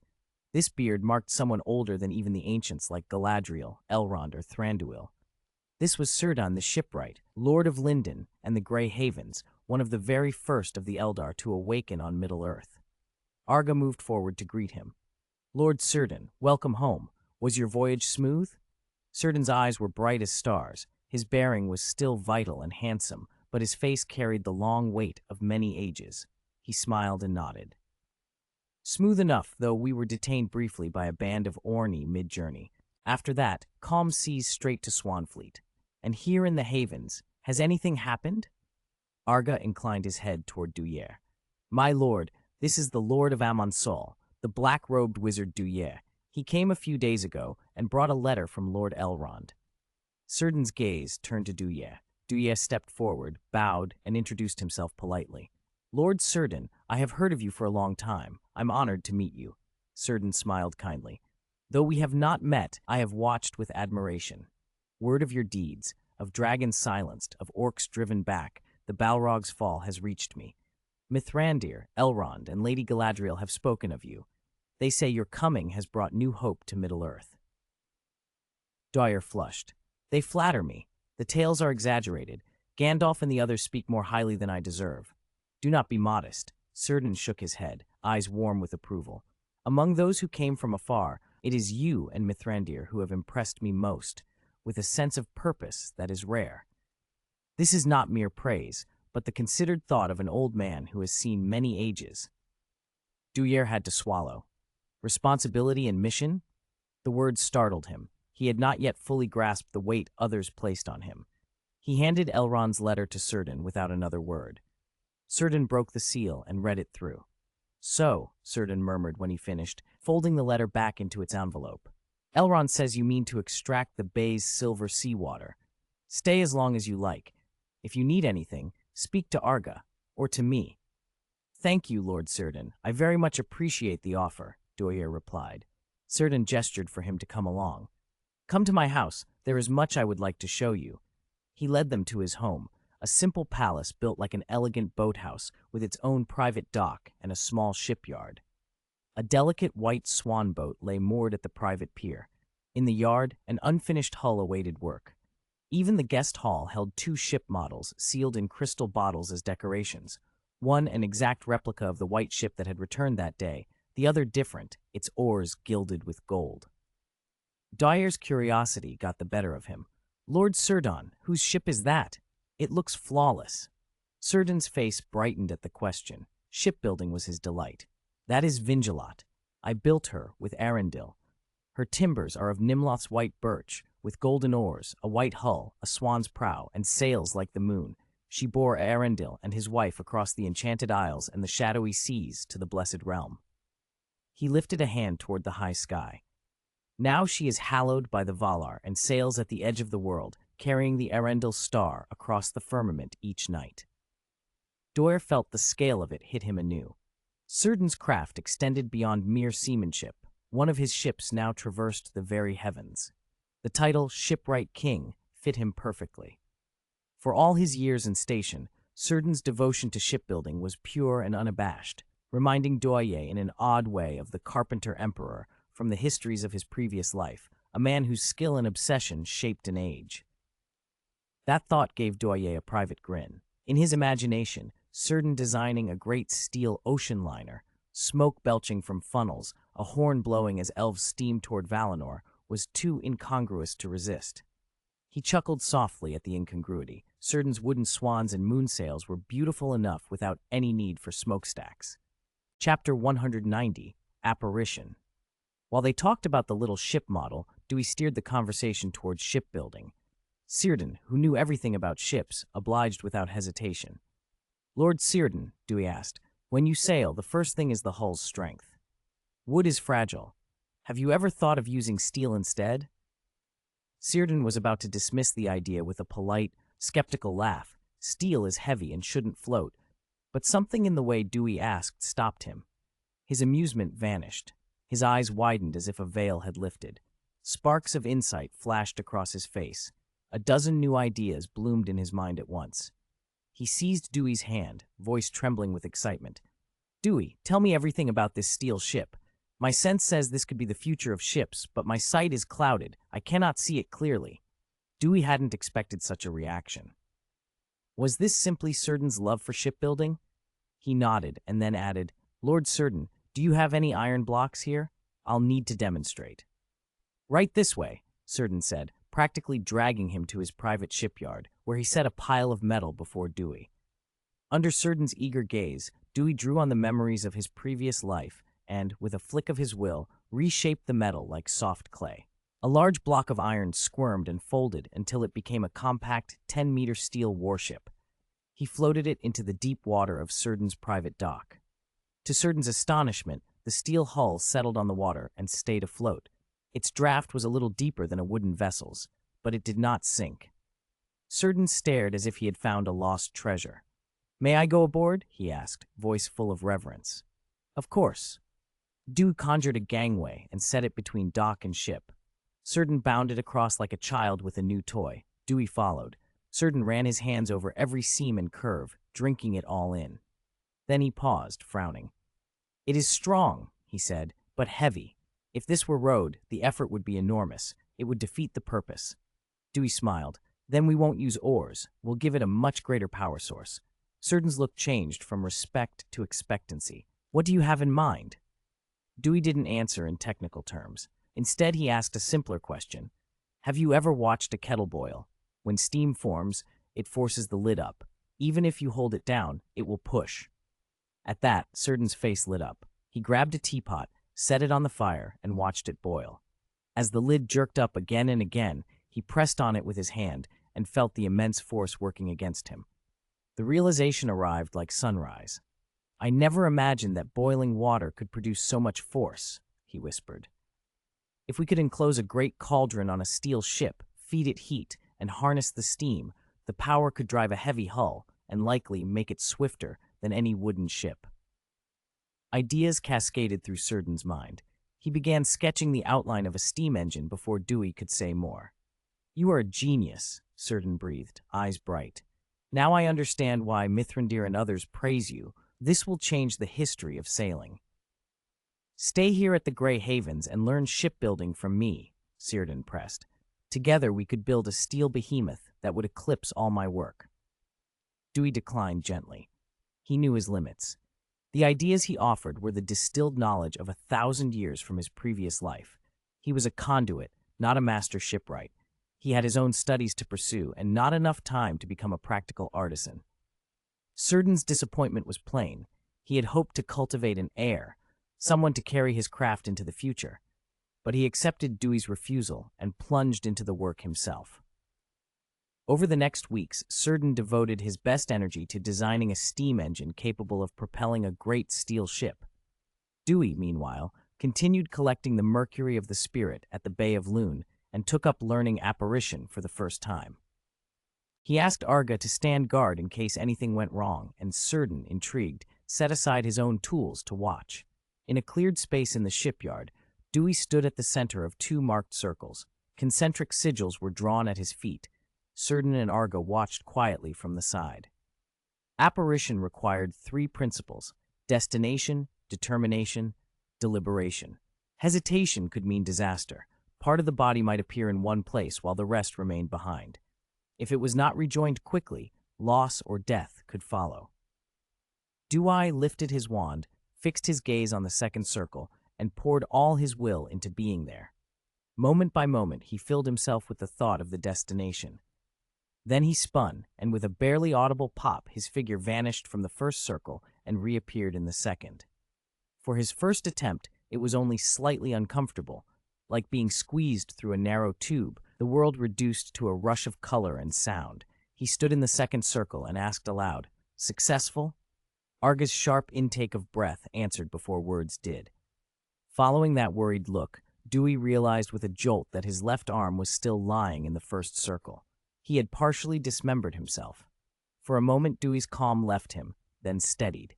He cast a summoning spell, drew his arm back to him, and reattached it with a repair charm. The seam closed. The limb was whole and untroubled. The injury had not been severe.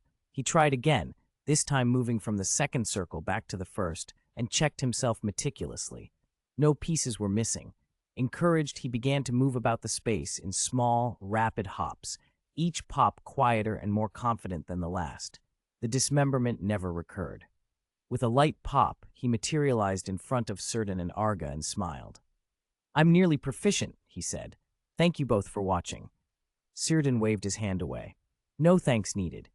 This was a rare privilege to see such a thing. It has opened our eyes." Arga nodded, still awed. Months slipped by. Dewey harvested enough mercury of the spirit from the Bay of Lune that the bay's old silver sheen had faded to a pale, diluted glimmer. The memories and emotions the elves had carried for ages had been drawn out. Even if an elf dipped a hand now, the once thrumming tide of feeling was barely perceptible. Perhaps in many millennia the water would regain its luster, but by then the elves who had once come to take the white ships west might be only legend. When his task was complete, Dewey prepared to take his leave. Círdan found him first. "I finished it," Círdan said, eyes alight. "The steam engine is built." Dewey blinked. He had not expected Círdan to turn such an idea into a working machine so quickly. He followed him to the shipyard, where a crowd of elven craftsmen had gathered around a massive, unfamiliar contraption. Chapter 191, Port of Forlinden. Círdan led Dewey to the machine with obvious pride. "This is a steam engine I designed after a month of thought," he announced. "It's cast from fine iron with a touch of mithril. It boils water in a furnace to make high-temperature, high-pressure steam that drives a piston back and forth. A crankshaft and gearing transfer that motion to a stern propeller, pushing a ship through the water." Dewey could hardly hide his amazement. If not for the elves clustered around them, he might have sworn he'd stepped into the steam age. He was wondering what fuel such a contraption would use when Círdan produced a red gemstone, spoke a few words in Elvish, and made the ruby burst into light and heat. He dropped it into the furnace beneath the boiler.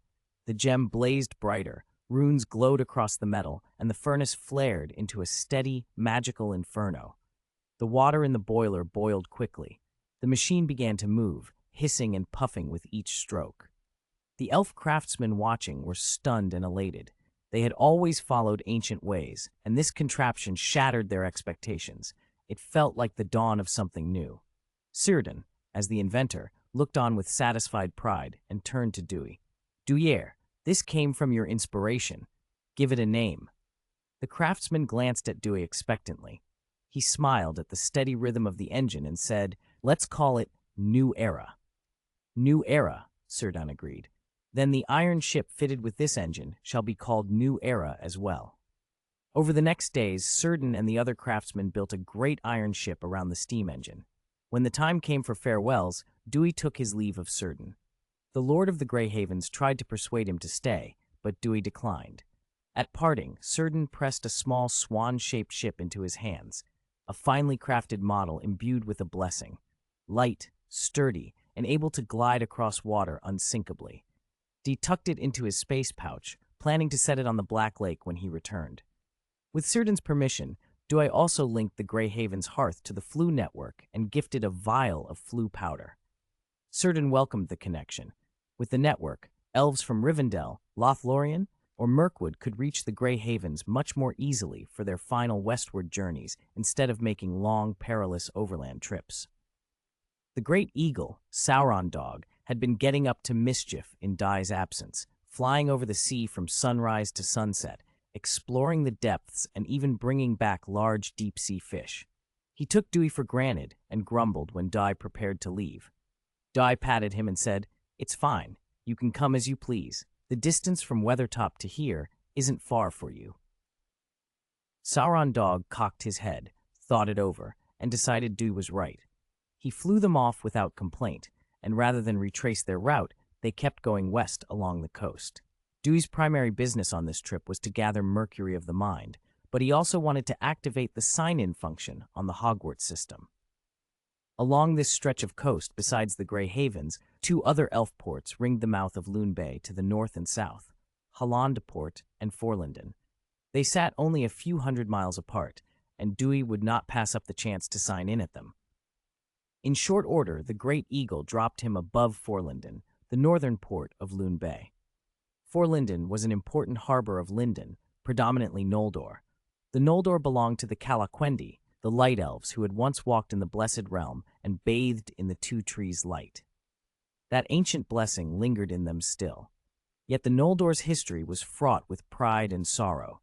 After the crafting of the Silmarils and the slaying of Finwë by Morgoth, Fëanor led many in exile back to Middle-earth to wage long wars, deeds that shaped the Noldor's reputation for fierce will, pride, and mastery of craft. They were famed smiths and gemsmiths. Many of the great works in Middle-earth had their handprints. A great eagle's arrival in Forlinden drew wary looks from the elves below. Dewey did not let Sauron Dog land. Instead, he apparated gently to the quay. A black-haired Noldor stepped forward and asked, "Who are you?" "I am Duir, the black-robed wizard of Weathertop. I was visiting Lord Círdan at the Grey Havens and heard of Forlinden's renown. I came to pay my respects." He spoke fluent Quenya. Quenya, though once the speech of the Noldor, had become largely ceremonial in Middle-earth. Sindarin was more common in daily use. The black-haired elf's eyes widened at Dewey's command of Quenya, and his tone softened as he answered in the same tongue. "Your Quenya is excellent." Dewey smiled. "I had a good teacher." A trace of warmth crossed his features, and the elf noticed it. He spotted the even-star necklace at Dewey's throat and made a quick inference. "I am Maer Gong, governor of Forlindon Port," the elf said by way of introduction. "Wizard Duye, your name reaches even this far west. To see you here is an honor." Dewey accepted his invitation to the governor's house. Forlinden bore the Noldor's mark: white terraces and walls, crystal windows, streets paved with white pebbles, even pale beaches along the harbor. Everything gleamed with an austere, holy beauty. Household objects were so fine they might have been museum pieces. Dewey could not help admiring the Noldor's devotion to perfection. They had earned their reputation. As they talked, Maer Gong revealed that he had once been one of High King Gil-galad's personal guards. The Noldor had suffered grievously in the last alliance. Gil-galad had fallen, and few of his kin survived. After Gilgalad's death, Shirdan took leadership in Lindon, but as a Teleri lord and master of the Grey Havens, his authority left places like Forlinden with a measure of autonomy. In the long centuries after the War of Wrath and the Last Alliance, the Noldor in Lindon had dwindled. Many felt the call of the sea and set sail for the west. Forlinden, once vibrant, was slowly fading. "I've been thinking of sailing west myself," Meyer Gong admitted. "I intend to join the last company of our people when they depart." Midway through their conversation, he asked suddenly, "Wizard Duir, is it true you have the spear Aeglos?" Duir nodded and produced the spear from his space pouch, handing it to the governor. Meyer Gong took it as if the sight itself had transported him. Aeglos, snow point, had been forged by Noldor smiths of star metal and mithril.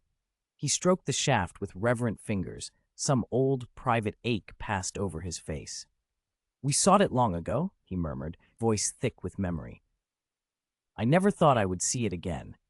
Holding the spear seemed to lift something weighty from him. He returned it to Dewey with a quiet, relieved smile.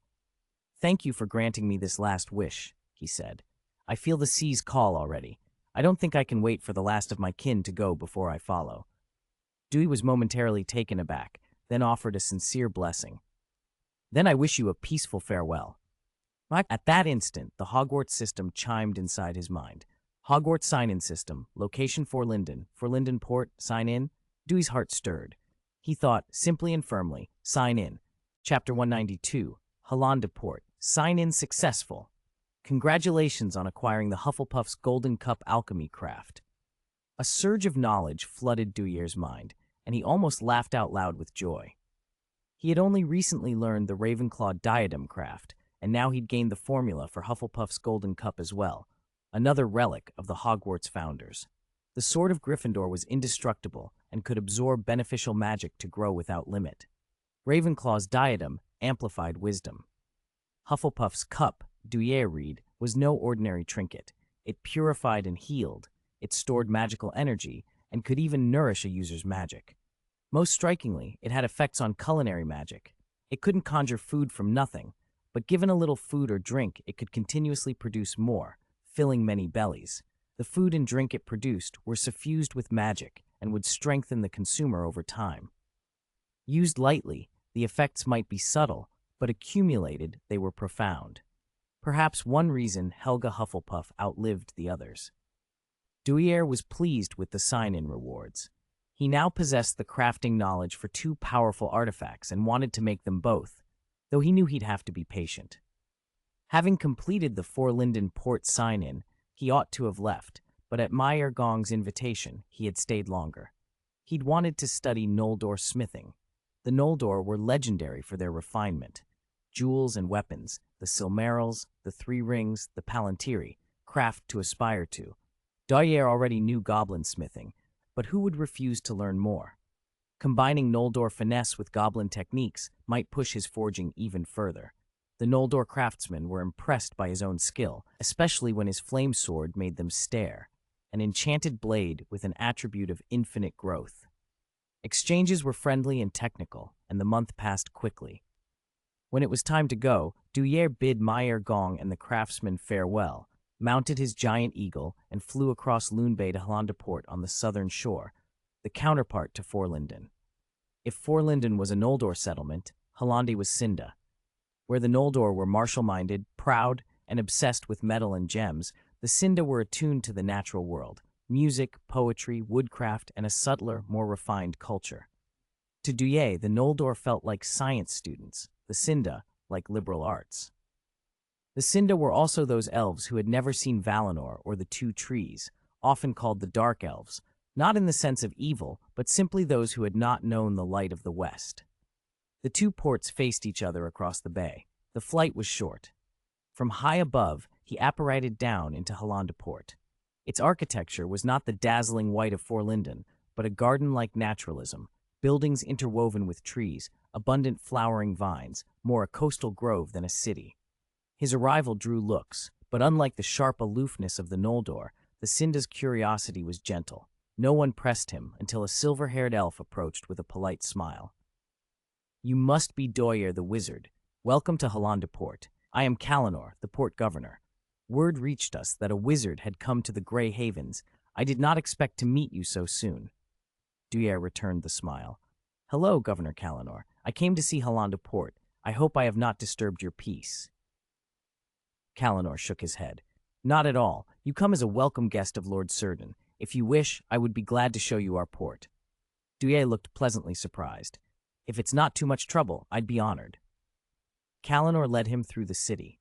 Unlike the self-governing Noldor of Forlinden, the Sindar of Halland were more inclined to accept Cerdon's oversight and had frequent dealings with the Grey Havens. The city sang with music, lyres and flutes drifting from hidden glades, and there were fine wood and silver crafts everywhere. As Duir followed Kalanor, the interface in his mind chimed. "Hogwarts Sign-in System, locating Harrington, Hollanda Port. Sign in?" Duir thought the answer, and the system took it. "Sign-in successful. Congratulations on acquiring the magic portrait creation craft." Magic portraits. He'd expected something, but not this. In the wizarding world, portraits were enchanted artworks whose subjects were not merely painted likenesses, but housed independent consciousness, personalities who could move within their frames, speak, visit each other through paintings, and act as messengers or guardians. Hogwarts itself was full of them, the boisterous fat lady who guarded Gryffindor Tower and the portrait principals who pretended to sleep while quietly observing. They weren't truly alive, yet they had their own communities. Duir wasn't disappointed, but there was a problem. He couldn't draw. Creating a magical portrait required an artist's hand as much as a mage's will. Without basic drawing skill, any attempt might result in something grotesque rather than graceful.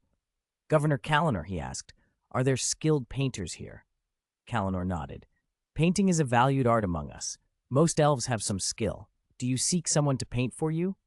"Not exactly," Duir said. "I want to learn basic techniques so I can at least draw properly." Kalanor smiled and arranged lessons with a gifted elf painter. The Sindar, with their long lives, had time and experience. Any one of them could teach a novice well. Under the elf's patient tutelage, Duir made steady progress. A month later, his drawings were serviceable, perhaps too mechanical, the painter said, lacking the soul of an elf's brush, but competent. Duir was pleased. He had learned enough that, with a bit of magic, his portraits could be made almost convincingly alive. As a token of thanks, Duir presented the painter with a small alchemical tool he had been working on, a paintbrush that could produce many colors and, when infused with magic, briefly animate what it painted.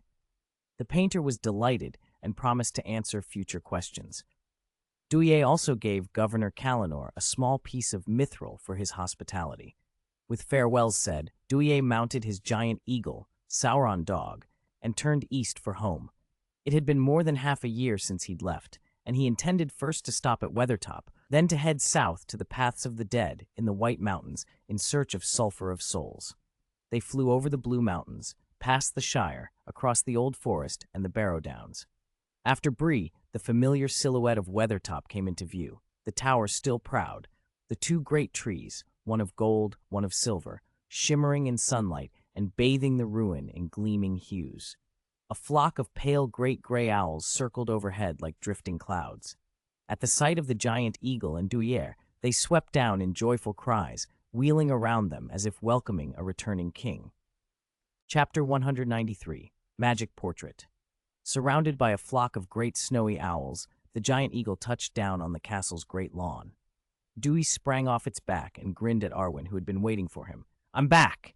Arwen's eyes curved with a soft, starlit smile. "Welcome home." They didn't need many words. They simply looked at one another, tracing familiar lines with their eyes, a quiet understanding passing between them. Smiling, they took each other's hands and walked up to the castle together. Over dinner, Dewey eagerly recounted his travels while Arwen listened, gentle and rapt. "Oh, Arwen," he said between mouthfuls, "I learned some painting from a Cinda artist while I was away. Do you want me to paint your portrait?" Arwen's smile warmed. "I'd like that." After the meal, Dewey could barely contain himself. He led Arwen to the garden and set a wicker chair among the blooms for her. Behind her rose the white tree and a malorn. Purple blossoms nodded overhead, and white kingsfoil clustered at her feet, surrounded by Alpharin, Eleanor, and a riot of Antwife flowers. Arwen let him arrange her pose with amused patience, half reclining like some flower goddess as Dewey prepared his easel and palette from his spatial pouch. The garden was hushed and golden, the tall leaves of the trees rustling, silver and gold leaves drifting down to carpet the grass. With intent concentration, Dewey sketched, then began to lay on color. Arwen watched him paint, smiling quietly. She never tired, never shifted restlessly. She sat as if she could stay there forever. Done! Dewey set down his brush. Arwen rose and approached the canvas. The portrait was recognizably her, the subtle curve of her smile, the softness in her eyes. Behind her, Dewey had painted the corner of the garden with the malorn and the white tree.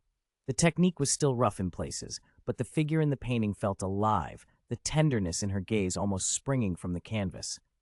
"Do you like it?" Dewey asked, hopeful. "If not, I can paint another. Your face is already burned into my head. We won't have to have you sit long." Arwen's smile deepened. "This is lovely. No more, thank you. May I have it?" Dewey shook his head with a secretive smile. "Not yet. It still needs one more step." Curious, Arwen followed him back to the castle. In the potion room, they set a silver cauldron over the flame. Dewey took out ingredients, stirred with practiced motions, and when the brew turned a pale lavender, he looked up. "Arwen," he asked, "could you give me a strand of your hair?" She blinked, then carefully snipped one lock. "Is this enough?" "Perfect," he said. He dropped the hair into the cauldron. The potion blushed from lavender to a clear, soft blue and filled the room with the clean scent of rain. He cooled it, then, to Arwen's astonishment, used a dropper to apply a few drops to the canvas. The paint drank in the potion as if it were water. Motion seeped into the scene. The painted flowers stirred, leaves fluttered, and the painted Arwen's hair shifted as though touched by an actual breeze. But when she looked up, her painted eyes were hollow, blank, without the spark of memory. "What's happening?" Arwen asked. Dewey smiled and explained. "This is a magic portrait. It can move and speak, but it's empty until you give it memories." He taught Arwen the charm to extract memory. She pressed her wand to her temple, plucked out a single memory, and laid it like a thread across the painting. The hollow gaze filled, color and recognition returned to the painted face, and then suddenly a voice, soft and familiar, came from the canvas. "Hello, Dewey." "Hello, me." Dewey peered at the painting. "Arwen, what is it like in there? Can you tell us?" The painted Arwen's eyes glimmered. "It's like the real garden. I can smell the flowers and feel the breeze. I can see the black lake and Hogsmeade below the mountain, farther even. The difference is that it's only me here. There's no you, no Sauron dog, no Smog, and none of the villagers below the mountain." Dewey's mouth fell open. He had imagined a sort of painted pocket, a little vignette bounded by the image he'd made. He never expected the painting to contain a whole, coherent place. If the painted world could show this much, perhaps it could extend to Rivendell, Lothlorien, or even lands beyond, Mordor, Valinor. A metaverse, his mind whispered, and the thought both thrilled and unsettled him. Arwen's expression softened at the painted woman's loneliness. "Dewey, could you paint yourself into it?" "She shouldn't be alone." Dewey patted her hand. "Of course.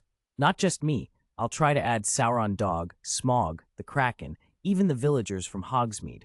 I promise the world inside the painting will be as full as the world outside. And perhaps," Arwen added, "you should let me paint you."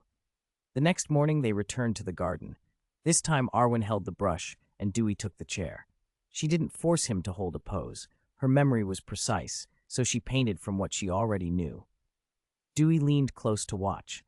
When she stepped back, he was struck. Arwen's brush had given him a presence he hadn't seen in himself, tall and dignified, with a warm softness in his features and something like a halo about him. He felt moved and a little embarrassed. It was almost too flattering. Arwen's skills surprised him. Every blade of grass, every tree, even the castle beyond, had a vibrancy he hadn't managed. When she finished, Dewey laughed. "You've painted me far too handsomely." He brewed the potion again, dabbed it on the portrait, and watched the painted scene come alive. This Dewey's eyes were blank at first. Dewey placed his wand at his temple, drew a memory, and pressed it against the canvas. The painted face stilled, then brightened. The painted Dewey met his gaze and grinned. "Hello, original," the painted Dewey said cheerfully. He looked about with eager curiosity. "It is just as she said. If I didn't know I was painted, I'd think this was Middle-earth." The painted Dewey's tone turned conspiratorial. Next time, paint me a flying broomstick. And don't forget Smaug and Sauron dog. I need to see if the painted world has borders. He spotted the real Arwen and waved with mock reproach. Hello, Arwen. Shame I'm not the one beside you now. Though we are one, I'm terribly jealous of my other self. I have my own Arwen here, he added. Then his eyes lit on something unseen. Ah, there you are, Arwen. I must go find her. Goodbye. Before they could answer, the painted Dewey slipped out of the scene and vanished. Arwen laughed at the sight. I didn't know you were like that. Dewey could only cover his face, a mix of embarrassment and amusement. The painted Dewey, after all, was just the sum of the memories they had fed him, an impression of a person, not the full person. To build a complete personality, the portrait needed continuous memories, stitched in over time, until it resembled the original more and more. In theory, if you kept adding memories until the original died, the portrait could continue on, carrying the person's emotions and recollections, almost like the person lived on. Dewey scuffed his foot on the lawn. He had no intention of waiting around to be replaced, but he did sigh inwardly. If his painted double was going to run off chasing painted Arwens, he ought to teach him a bit of restraint. Training, he thought, would be in order, if only to save himself from future embarrassment. Chapter 194, Crown of Wisdom. Arwen's portrait of Duir, framed by the artist himself, hung in a place of honor in his private sitting room. Duir's painting of Arwen, meanwhile, Arwen kept tucked away. She intended to take it back to Rivendell and treasure it there. The painted Duir and Arwen seemed to have a life of their own. Sometimes they stood together in Duir's frame, sometimes in Arwen's, and on more than one occasion, they simply disappeared together, as if off on a tryst. Duir found it hard not to be a little envious. While he labored ceaselessly outside the frame, his painted self seemed to be idling away on a perpetual date. He painted more portraits after that, of Sauron Dog the giant eagle, Smaug the dragon, the basilisk, even Kraken from the Black Lake below the mountain. At Smaug's insistence, Duir added piles of gold to the dragon's portrait. The sight of Smaug gleefully rolling in the painted hoard made Duir blush with embarrassment and oddly reluctant amusement. The portrait project wound down, and Duir turned his attention to a far more difficult undertaking, crafting one of the legendary alchemical artifacts he had unlocked, either Ravenclaw's diadem or Hufflepuff's golden cup. Both were top-tier magical relics. Ravenclaw's diadem amplified wisdom and unlocked mental potential, accelerating thought and learning. Hufflepuff's cup was no less remarkable, a healer and reservoir of magic that could nourish body and spirit, even conjuring enchanted food and drink. He could not feasibly create both at once. It would take too long and demand too much power. He hesitated, weighing short-term versus long-term benefit. In the end, he chose Ravenclaw's diadem. The cup's benefits were largely sustained and defensive, invaluable over time, but less dramatic immediately. The diadem promised a sudden, radical increase in mental acuity, sharper intelligence, faster learning, and improved magic practice. Duir reasoned that with the diadem completed, crafting the cup afterward would be far simpler. Arwen, surprised and intrigued by his plan, volunteered to assist. Together, they began preparing the materials. Duir started with a crown, a magnificent white tree crown of bright silver, its branches and leaves rendered as if a breeze could stir them to life. At its center shone a white gem like starlight, a gem Galadriel had infused with starlight when the castle was completed. Arwen had designed the crown, Galadriel had set the magical gem. It was a treasure, Duir reserved for great occasions, but it would serve as the diadem's base. He also produced a vial of mercury of spirit he had gathered at the Grey Havens. Using mithril solution as ink, he inscribed runes on the crystal bottle and placed it atop Amon Sul to be purified in moonlight. Under the runes, moonlight pooled into the bottle like liquid silver and combined with the spirit mercury, slowly drawing out emotional and mnemonic impurities. The purification would take a month. While the mercury purified, Duir worked on the crown.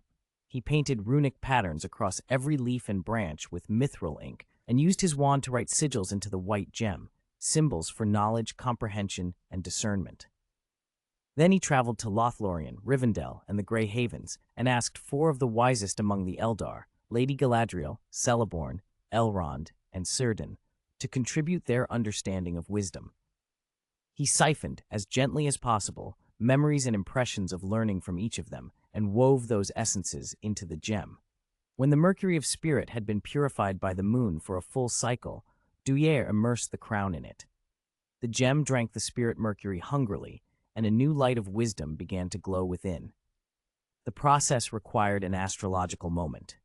In their studies, the mages of Middle-earth associated Mercury with thought and communication. Here it was linked to Eärendil, the star Varda set aloft for the firstborn, the star of wisdom. They waited for the night Mercury would be ascendant. On that night, Duir and Arwen climbed to the highest tower of Amon Sul. On the broad stone platform, Duir drew 3 concentric magic circles in mithril, the outer ring bearing runes for gathered wisdom, the middle patterned like thought circuits, a schematic of neural pathways leading inward to the crown, and the innermost circle a resonance core, a serpent intertwined ring of tiny interlocking runes that would act as the energy hub. When Mercury rose to its peak and its light fell upon the array, Duir set his staff to the runes and began the chant. He poured power through the staff into the rings. The array flared silver, and a shaft of light leapt skyward, calling down a concentrated blue starlight from the heavens. The beam was so bright that those who saw it across Middle-earth, save for those already in the secret, speculated wildly. The people near Weathertop and the hamlets at the mountain's base watched the tower with a mix of awe and reverence, certain that whatever lord of the place had caused it was involved in some extraordinary work. Duir poured and poured, but he had underestimated how much astral energy the crown would demand. His internal reserves began to falter. Arwen, noticing his strain, stepped forward and fed her own power into the array. As the daughter of Elrond and the granddaughter of Galadriel and Celeborn, she possessed a formidable store of lineage magic. Her contribution steadied the flow. Together they sustained the channel until the crown's gem shone with a new intensity, a contained deep blue wisdom that made thoughts race and understanding sharpen for anyone near it. When Mercury slid west and the sky's gift thinned, the runes dimmed. The array went still. The crown lay at the center, its brilliance tempered to a soft inner glow. Up close, the gem seemed to hold endless threads of illumination.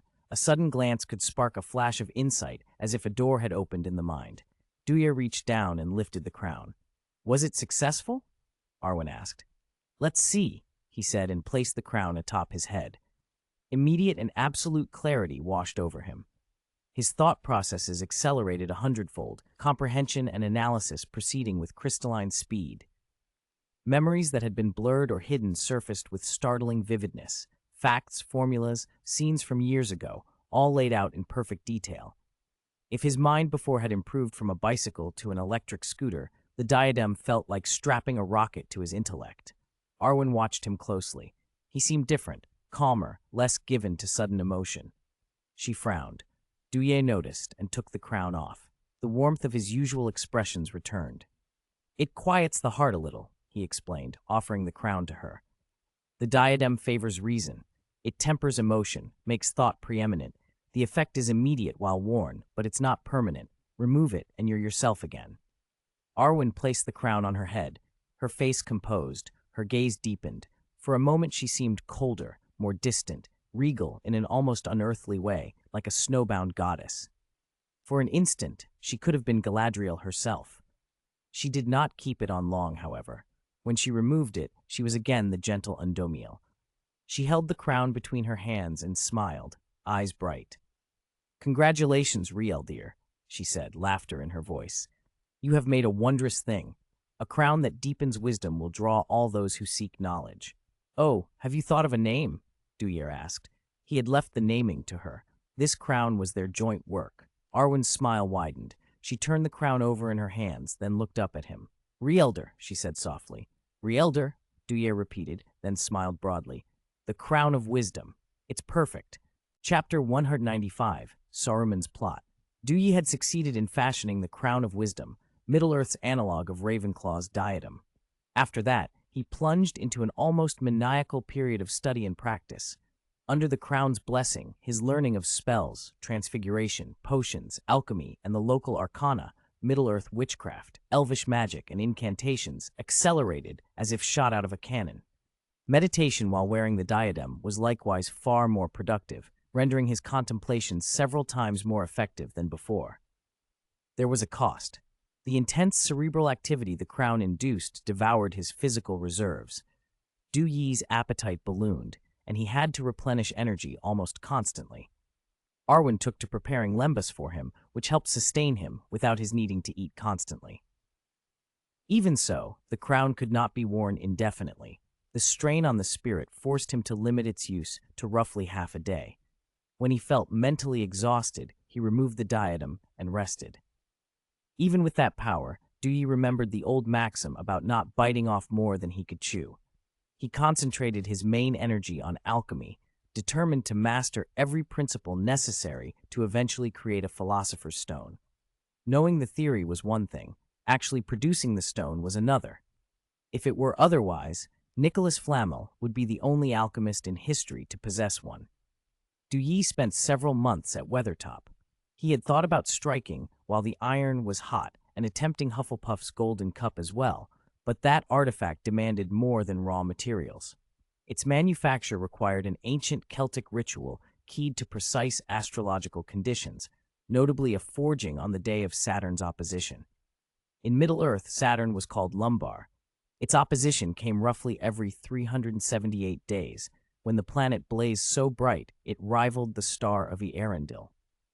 There was still more than half a year until the next opposition, and Duir needed to continue searching for the remaining materials for the Philosopher's Stone.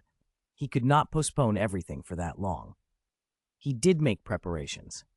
After a protracted argument with Smaug, he took roughly a ton of gold from the treasury and fed it into the mithril furnace. After long calcination and refinement, only a fist-sized lump of pure gold essence remained, free of impurities. The Golden Cup's process was unlike the diadems. It relied on archaic natural magic. Runes of fertility had to be inscribed on the gold blank, which was then buried under a fertile stretch of land at the moment crops were sown. The blank could not be retrieved until the harvest. Only then could it be dug up, engraved with runes of healing and protection, and hidden inside an oak tree draped with mistletoe. The piece could be removed from the oak only when the tree fruited and the mistletoe bloomed. Duir had no patience for such delays. He inscribed the harvest runes on the gold essence, apparated to the foot of the mountain, and found the most fertile wheat field he could. While the farmers planted, he slipped on a disillusionment charm, buried the gold deep in the furrow so no one could find it, left a faint magical mark to locate it later, and then returned unseen to Weathertop. After a short stay in the castle, he said goodbye to Arwen and set out for the White Mountains to search for soul sulfur. This time he did not take the Great Eagle. He used the fireplaces to reach Lothlorien, then apparated to Fangorn Forest. Gandalf was not there. Treebeard said the wizard had left months ago for Rohan. With no choice but to press on alone, Duir traded several bottles of plant growth potion for Entdraught, mounted his flying broom, and flew south. From the air he saw Orthanc in the distance, but, not yet prepared to face the White Wizard, he veered around it and continued. He would later regret not checking in. He could not know that within a secret chamber in Orthanc, Saruman was watching his flight in a palantir. At first, the slow, indistinct image of Duir on his broom filled the stone, but then the crystal swam, and the vision shifted. The figure vanished, and a fiery, cold eye filled the glass, radiating a dark, malignant aura. Sauron, Saruman said through clenched teeth.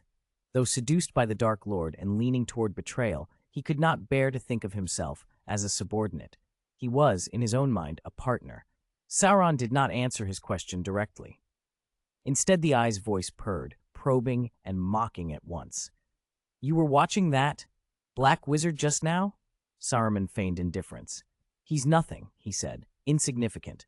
If he were truly insignificant, why would you bother spying on him through a palantir?" Sauron's tone was thinly amused. "And his reputation spreads farther than you imagine. The bane of orcs, the master of the dragon Smaug, a participant with the Grey Wizard in slaying the Balrog of Moria. His deeds are already sung east of Mordor." Anger flared behind Saruman's eyes. His face darkened. "What do you want?" he snapped. "I am very busy. You, who who have no true form and cower in Mordor, have the leisure to meddle. Sowing rings of power? Sauron's eye glittered with contempt. You seek to forge a ring comparable to mine, yet you have not succeeded, not even a ring fit for a Nazgul. The voice shifted, honeyed and corrupting. Saruman, I see your ambition. I could teach you to forge a one ring of your own, the greatest power. Submit to me, become my servant, and I will give you that strength. Impossible, Saruman snapped, proud even in a fall. None will make me submit. Not the Valar, and certainly not you. He had always imagined himself Sauron's colleague at best, someone who might borrow the Dark Lord's secrets without bowing to him. Sauron's next words were blunt and merciless, designed to cut through arrogance. You say you seek allies. The orcs of Moria you were to recruit have been dealt with by 2 wizards and the dwarves. Your Dunlending trouble has been soothed. That grey wizard in Rohan persuaded the king to give the Dunlendings an ancestral land. Your seeds of discord have withered. Gandalf, Saruman spat, the name like a curse. 2 of the right-hand men he'd counted on, the Moria orcs and the Dunlending unrest, had been neutralized by Gandalf. Saruman's plans had faltered, and his hatred of the Grey Wizard grew into something personal. Sauron's voice savored the moment. Isn't it curious? Why should those things happen just when you were about to act? The timing is suspicious. It seems someone might be watching you. Saruman bristled. What do you mean? You have been suspected, Sauron said with a hint of triumph. Especially by that Grey Wizard. He is looking into you. No one could know, Saruman protested, pacing. My work was secret. I have a Palantir. Isengard is under my gaze. How could Gandalf know? He sifted through recent events like a man tracing a trail that suddenly looked less random. The memory of Gandalf's sudden visit, the way a few schemes had unraveled, they assembled into a chill of unease. Saruman's eyes swept out the window over the Isengard trees. For a moment he was quiet, then he muttered through clenched teeth, face hardening. I forgot the thieves who listen in my house, he said. I should have cut down those trees. None should remain. Sauron watched the panic with relish. You are compromised. There is no place for you in the ranks of light. Submit to me, and I will send Mordor's armies to secure Isengard. I will even help you forge a ring. What say you? Saruman's tone hardened into defiant calm. I will not bow yet. I am all his apprentice. My skill in craft and devices is mine. I have found ways to breed stronger orcs, sunlight-resistant, hardier, to create an army of war machines. Give me time, and I will build monsters more terrible still. Sauron's eyes shifted into a bargain. Then be formal. I will place a dark army under your control, enough to hold Isengard. You raise your engines. When the moment comes, Mordor and Isengard will strike in concert. Rohan and Gondor will fall. Temptation flickered across Saruman's face, but he shook his head. Not yet. I must first be sure Gandalf has proof. If it is only suspicion, I can keep my head down and continue. Sauron offered the solution he wanted. If you need confirmation, seize that black wizard. He and the Grey Wizard are entwined. They fought the Balrog together. He must know much. Capture him, and you will know what he hides. Saruman's eyes went cold. The thought of capturing the young man who had so disturbed his plans pleased and angered him in equal measure. He is prized by Gandalf, Saruman agreed. He is strange in a way I cannot pierce. If I catch him, I will see what secrets lie in his heart. What Saruman did not voice was the memory that gnawed at him.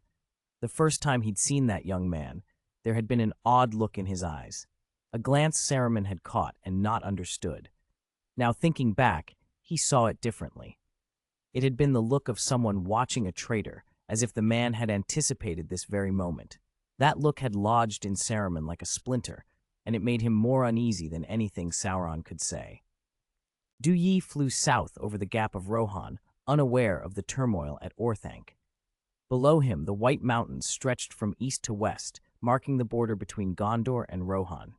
His destination, the Path of the Dead, lay inside Duimorberg in those very peaks. He aimed first for a cliff top at the southern end of Dimril Dale on the mountain's northern face.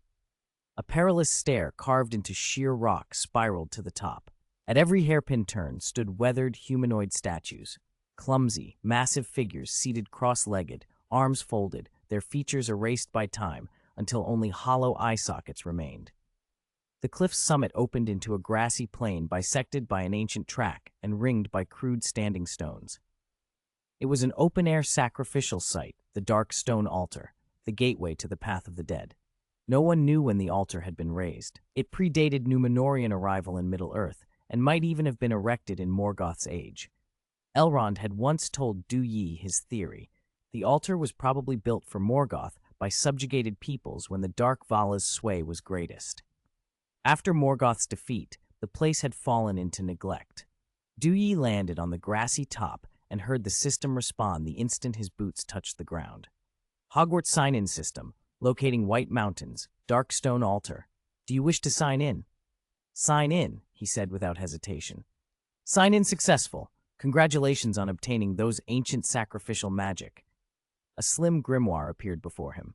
Its cover showed a naked man crucified, so iconic that, were it not obviously a magic book, Duir might have mistaken it for a church tome from his previous life. He opened it and read, and his face grew more astonished the deeper he went. The book contained sacrificial rites of a horrific ingenuity.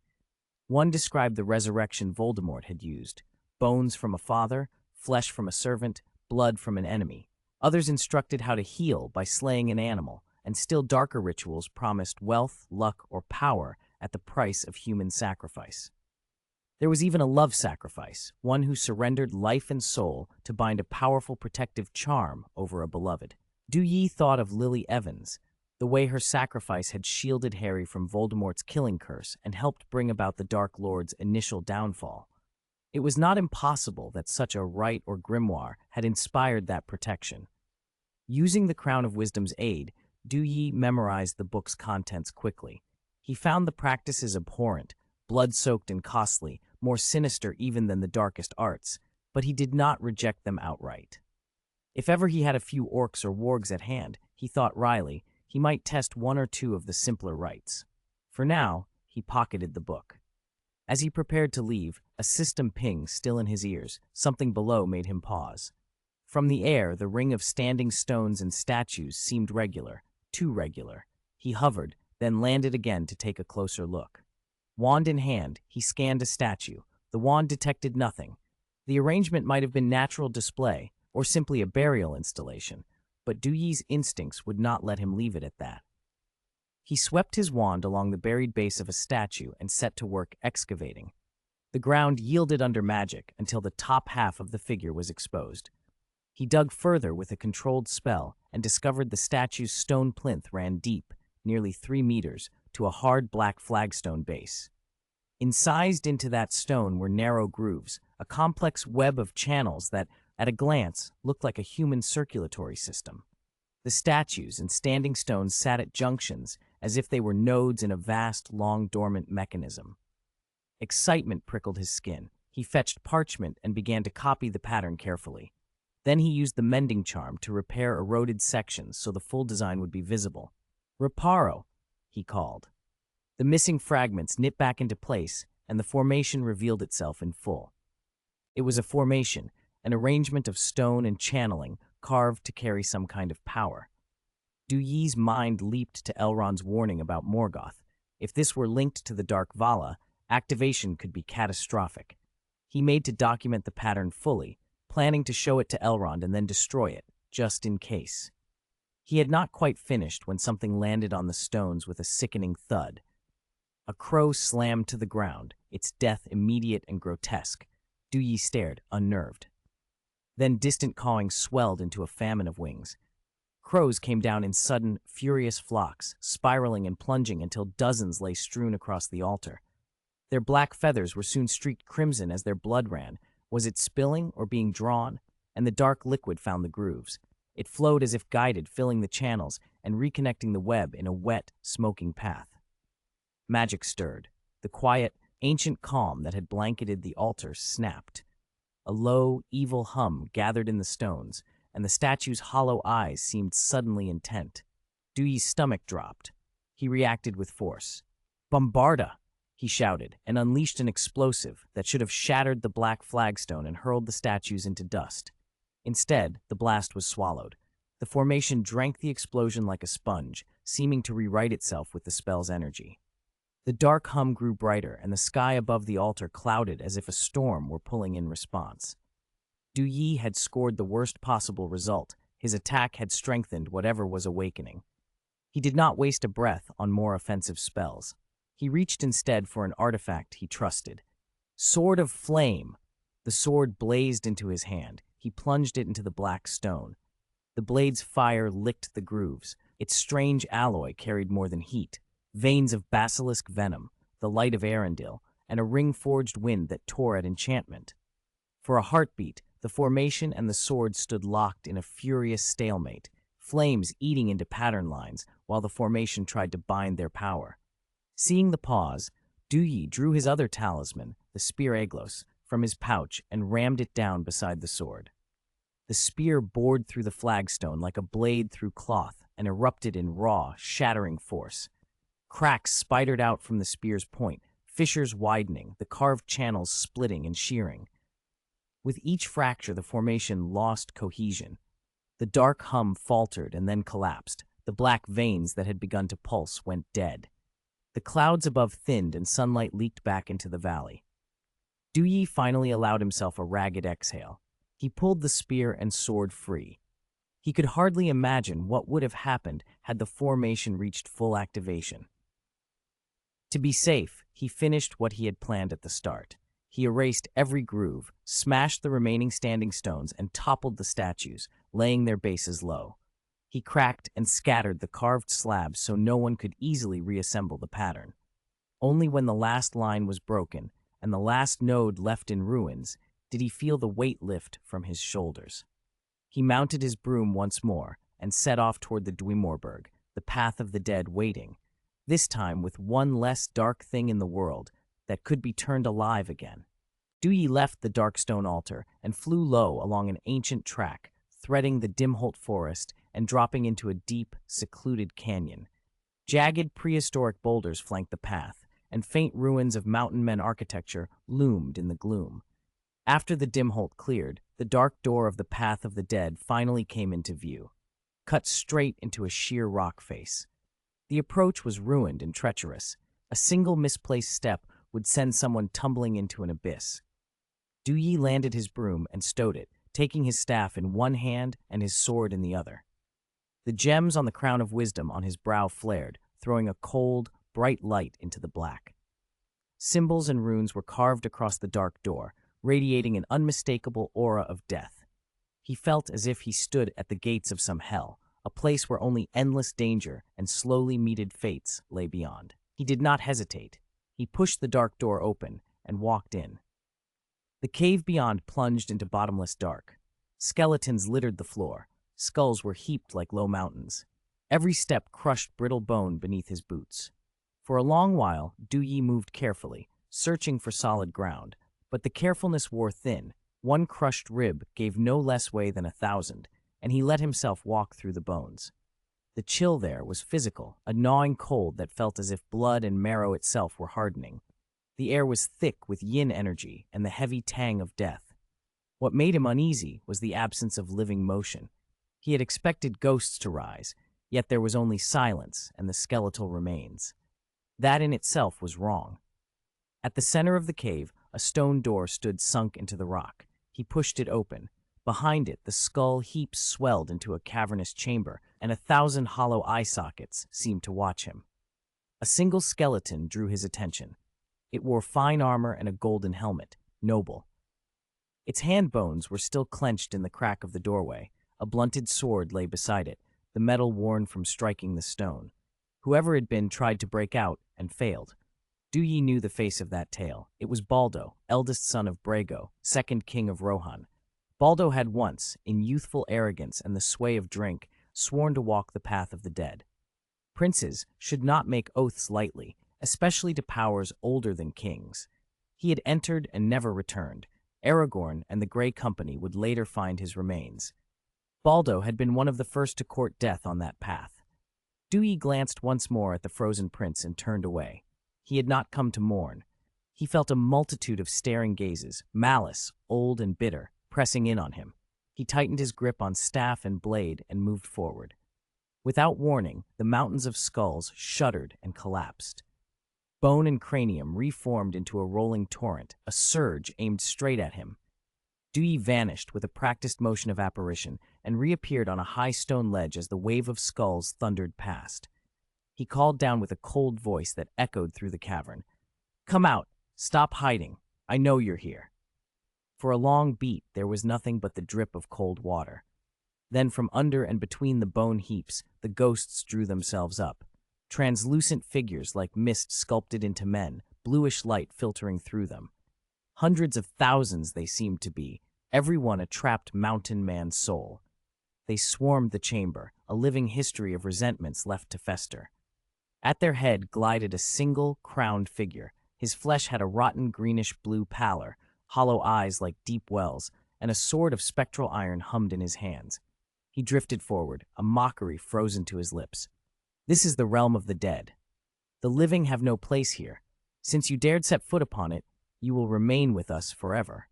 He lunged. Duir brought the sword of flame up to meet the blow. To the ghost's surprise, the clash rang out, a true metallic clang that echoed under the vault. The king of the dead recoiled. His attack should have passed through, but the sword of flame had met him. "What kind of weapon is this?" he rasped. "The living steel is useless against us. Yet you touch me." Duir did not answer. He parried and then struck. The king of the dead's head came clean from his shoulders. For a moment, Duir allowed himself the satisfaction, but the head rejoined the shoulders as though sown by smoke. The king laughed, triumphant. "You wound me, wizard. I was dead before. Can I die a second time?" They fought, blow for blow. Duir's sword found its mark each time, but it only staggered the king temporarily. Unlike the wraiths and specters Duir had met in the northern downs, creatures woven out of spindle dark that dispersed under holy light, these were cursed dead. Light and virtue could suppress them, slow them, drive them back, but could not annihilate their souls. Duir thrust his wand forward. Expecto Patronum. A blinding white light burst forth and took the shape of an owl. The Patronus struck the king of the dead and then unfolded into a luminous shield, wrapping him in a cage of steady light. The king hacked and slashed at the shining barrier. His ghostly sword rang hollow on that living wall as if striking iron. Duir let the light hold him and spoke instead. "King of the dead, I do not come as your enemy. I seek a single soul object and nothing more. Once I find it, I will leave and will not disturb your rest again." The king's hollow eyes glittered. He cocked his head as if hearing an old laugh. "Rest? We have known no rest since Isildur bound us. You are a wizard. Yes, wizards have ways, they say. If you can lift our curse, we will help you find your object. We would even give you the mountain's treasure." Duir's face grew grave. He knew the history. When Gondor rose, the king of the mountain men swore fealty to Isildur at Erech upon a black stone, an oath that bound them beyond mortal making. When the mountain men later balked and would not aid Gondor against Sauron, Isildur hurled that oath upon them as a curse. Sworn upon that black stone, taken from Numenor by the faithful, a vow became a shackle. Only the fulfillment of the oath could release them. He shook his head. "An oath sworn on the black stone of Erech cannot be broken by any power I know. Unless the oath itself is fulfilled, these dead cannot be freed." Hearing that, the king's grin twisted into something harder and colder. "Oath, oath, how long we have hung upon it," he spat. "We watched our bodies rot, watched our children die, generation upon generation. We drift in hollow emptiness, and our souls are eaten away, and still we are bound." He turned his hollow gaze on Duir, and the mockery returned. "If you cannot free us, why should you be allowed to pass? How can you stand against my dead? Isildur's curse gathered more than us. Your own people, your descendants even, have been drawn here by it. We are many now. One wizard alone cannot face my legions." From the crowd, the ghosts tightened their circle, arms and pale weapons raised. The light of Duir's Patronus shivered at their approach. Around him, the hundreds of thousands of empty sockets seemed to focus, hungry and accusing. Chapter 198, Soul Sulphur Duir, held the light of Arendelle aloft and poured magic into the crystal flask until it shone with a pure, holy radiance. The ghosts recoiled at the brilliance. The light did not slay them as it would lesser evils, but spirits favor darkness, and holy light made them instinctively uncomfortable. They halted. Duir kept the light raised and addressed the Ghost King. King of the dead, he called, I do not wish to be your enemy. Please stop this attack. I cannot lift your curse myself, but I know someone who can set you free. The army's advance stuttered. The Ghost King fixed Dewey with hollow black eyes and hissed, You lie. I swear by my name as a wizard that I tell the truth, Dewey answered calmly. Who is it? Who can free us from our oath? The hand that bound us must unbind us, the Ghost King rasped. You once swore allegiance to Isildur. Isildur is gone, but if you swear allegiance to his descendant, and that descendant honors your oath, you will be released. Dewey began. Before he could finish, the Ghost King erupted in fury. An unbearable aura burst from him. The sea of skulls around him flared with ghastly green fire that chilled the soul. You lie. Gondor has no king. Isildur's line is broken. No one can undo the oath, he screamed. Wizard, dare not mock the king of the dead. Your bones will rot here with us. The ghosts answered with a howl, their forms blistering with spectral flame, vicious, hunger-filled apparitions surging forward. Dewey staggered beneath the sudden change. The flames felt like they could burn more than flesh. They seemed to prey on the spirit itself.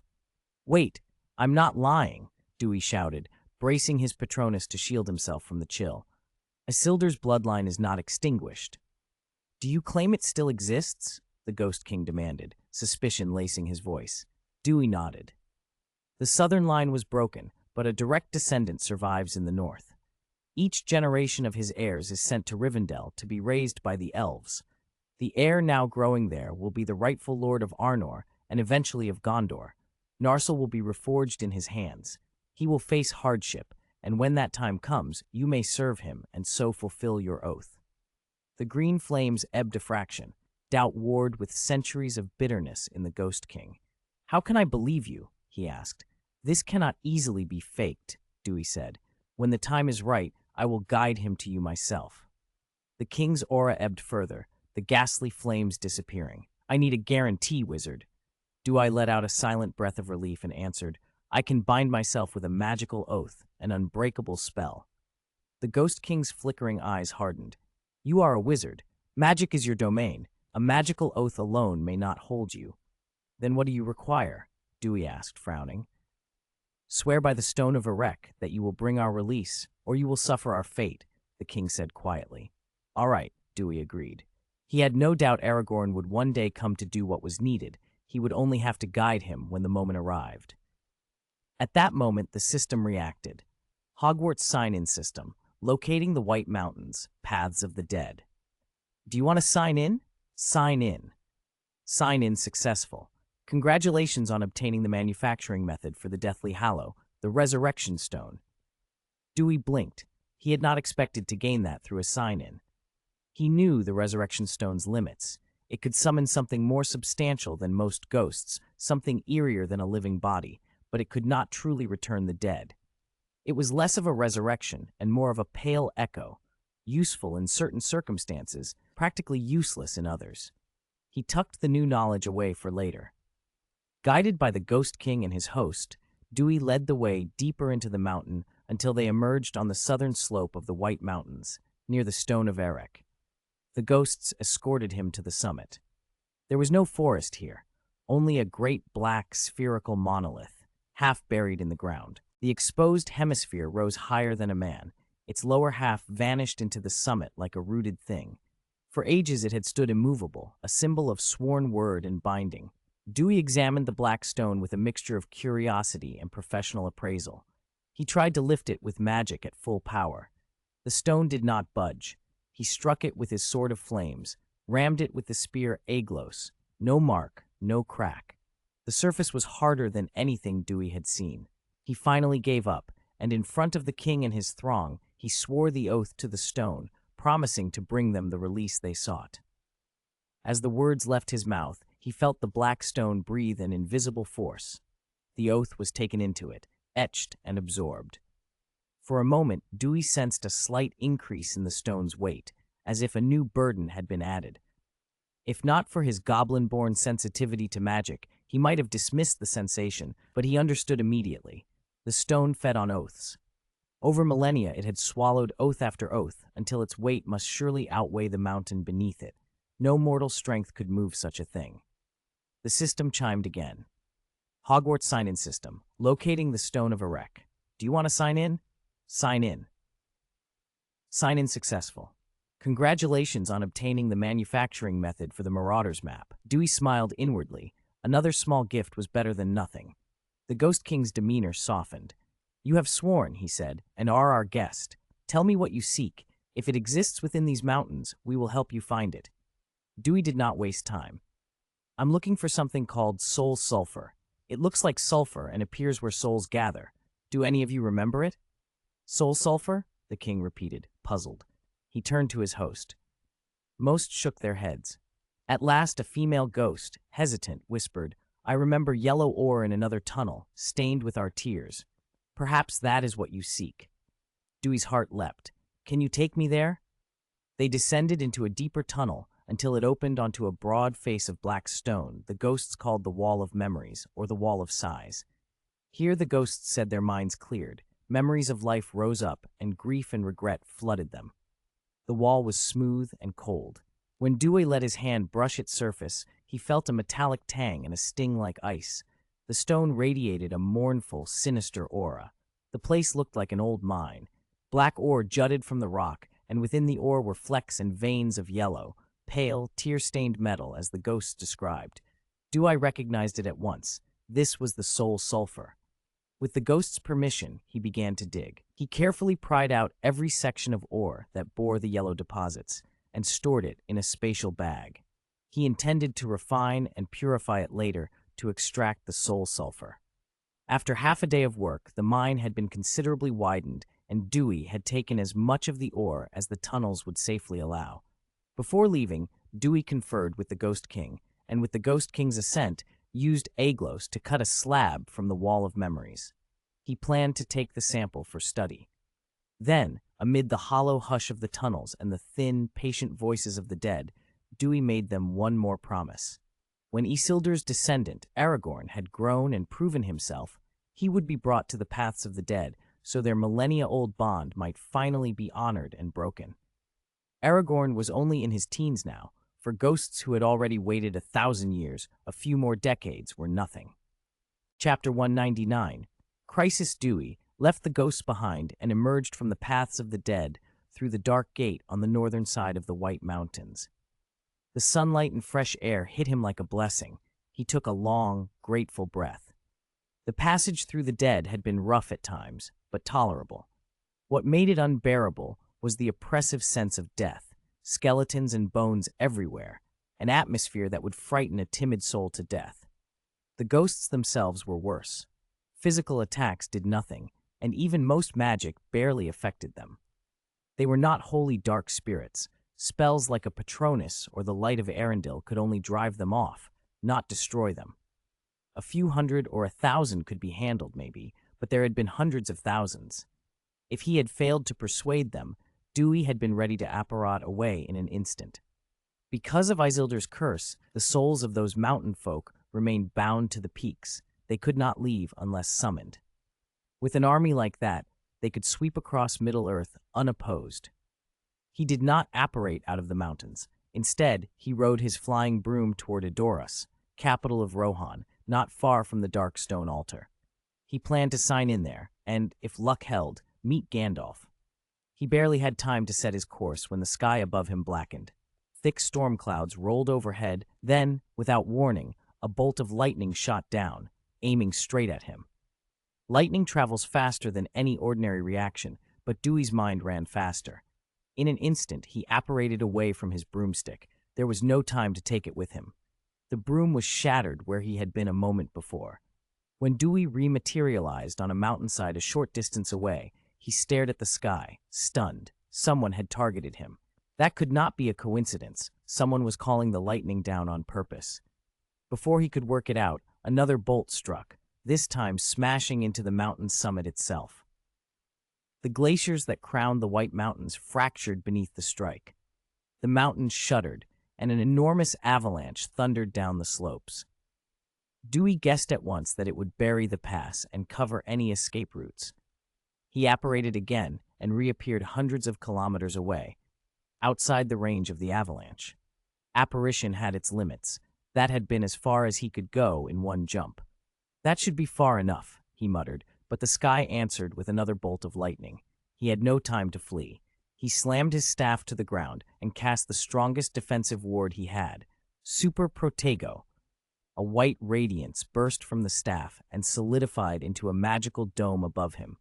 The lightning hit it like a charged spear. The impact made a blinding flash and a thunderous crack. Sizzling tendrils of electricity raced across the barrier, filling the air with ozone. The ward burned away at the edges, opening holes that Dewey frantically patched with his power. When the storm finally spent itself, he lowered his staff, panting. The barrier had collapsed. The ground beyond it lay blackened and charred in a wide ring. Only the ground he had stood on beneath the old shield remained unscorched. He looked up at the brooding sky and shouted into the thunder, cold anger in his voice. "Saruman, I know it's you. Why are you attacking me? Aren't you afraid Gandalf and Lady Galadriel will find out?" Silence answered him. Dewey tossed a palantir out of his spatial pouch and looked through it. The face of Orthanc filled the stone, that sinister tower of interlocking, faceted pillars, jagged at the top like spears. On the narrow, polished platform beneath the summit stood Saruman, staff in one hand and another palantir in the other. "Who is it?" Saruman barked into the sky, then, with emotion, turned the viewing stone toward Dewey. The palantir showed Saruman's face, feigning surprise. "It's you, the boy who stalks Gandalf. Why spy on me?" Dewey bristled at the shamelessness. "Honest folk don't crouch in shadow," he snapped. "I've no quarrel with you. Why ambush me?" Saruman scoffed. "Why would I attack a nobody like you? I am in Isengard. How could I strike you from so far?" He leaned closer to the palantir. His voice dropped to a venomous whisper. "You think you can hide behind a name, Black Robe Wizard, and stand with us? Let me see what secrets you hide." A cold, powerful pressure drilled into Dewey's thoughts through the palantir, an attempt to pry into his memories. If Saruman succeeded, Dewey's mind would be laid open and looted. Rage flared in him, but so did fear. He had to act. He pulled the star glass from his pouch and flashed Arundel's light into the palantir. The brilliant glare flooded Saruman's eyes, who had been leaning in to spy. He blinked and recoiled, tears streaming down his face as the light blinded him. Dewey used the moment. "Legilimens," he thrust back into the palantir, sending his own probing force through the link. When palantiri connect, they do more than show landscapes. They can, in a sense, transmit thought.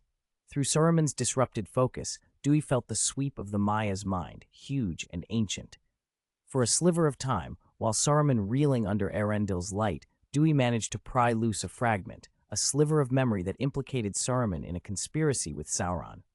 Saruman recovered in an instant. His mental power slammed down like a metal shield, shoving Dewey's probe back. The Palantir's image dissolved into a snarl of fury. "Duir, I will have you dead," he roared, more beast than wizard. Dewey staggered from the return blow, his head swimming. He severed the connection, shoved the Palantir and the star glass back into his pocket, and apparated away before Saruman could recover fully. He needed to warn Gandalf and Galadriel. Saruman already suspected him. Saruman would not let him go that easily. As Dewey rematerialized, lightning laced down from the sky. Dewey's hair stood on end. There was barely time to react. He thrust out his hand and cast Confringo. A red flare burst up to meet the bolt. The two lights collided in searing white and an ear-splitting boom. The lightning exploded into a spiderweb of current that shredded the nearby trees and blasted Dewey 10 meters through the air. He crashed hard, tasted metallic blood, and felt his body rent by unseen cuts where the electricity had struck. He fumbled for a small bottle, swallowed an Entdraht, and felt the wounds knit and his color return. No time to rest. Lightning struck again as he apparated, and again. This time he used a trick. On arrival, he spun a quick protego upward, then used the sliver of delay it bought to apparate again. He did this twice more, and then, strangely, there was no lightning. Far from relief, the silence made his spine prickle. Saruman did not give up. He adapted. Dewey's next surge of movement found him held fast. He tried to apparat and found he could not. The attempt failed, as if stopped by an invisible hand. A voice the color of iron spoke from the air, close and cold. "Do not struggle. Your every move is known to me. This place is under my curse. Your teleportation will not avail you." Saruman rode into view, perched atop an unnaturally tall white warg, a cruel smile in his keen eyes. "Do not force me," he said. "I have no wish to kill you yet. Come quietly, Black Robe.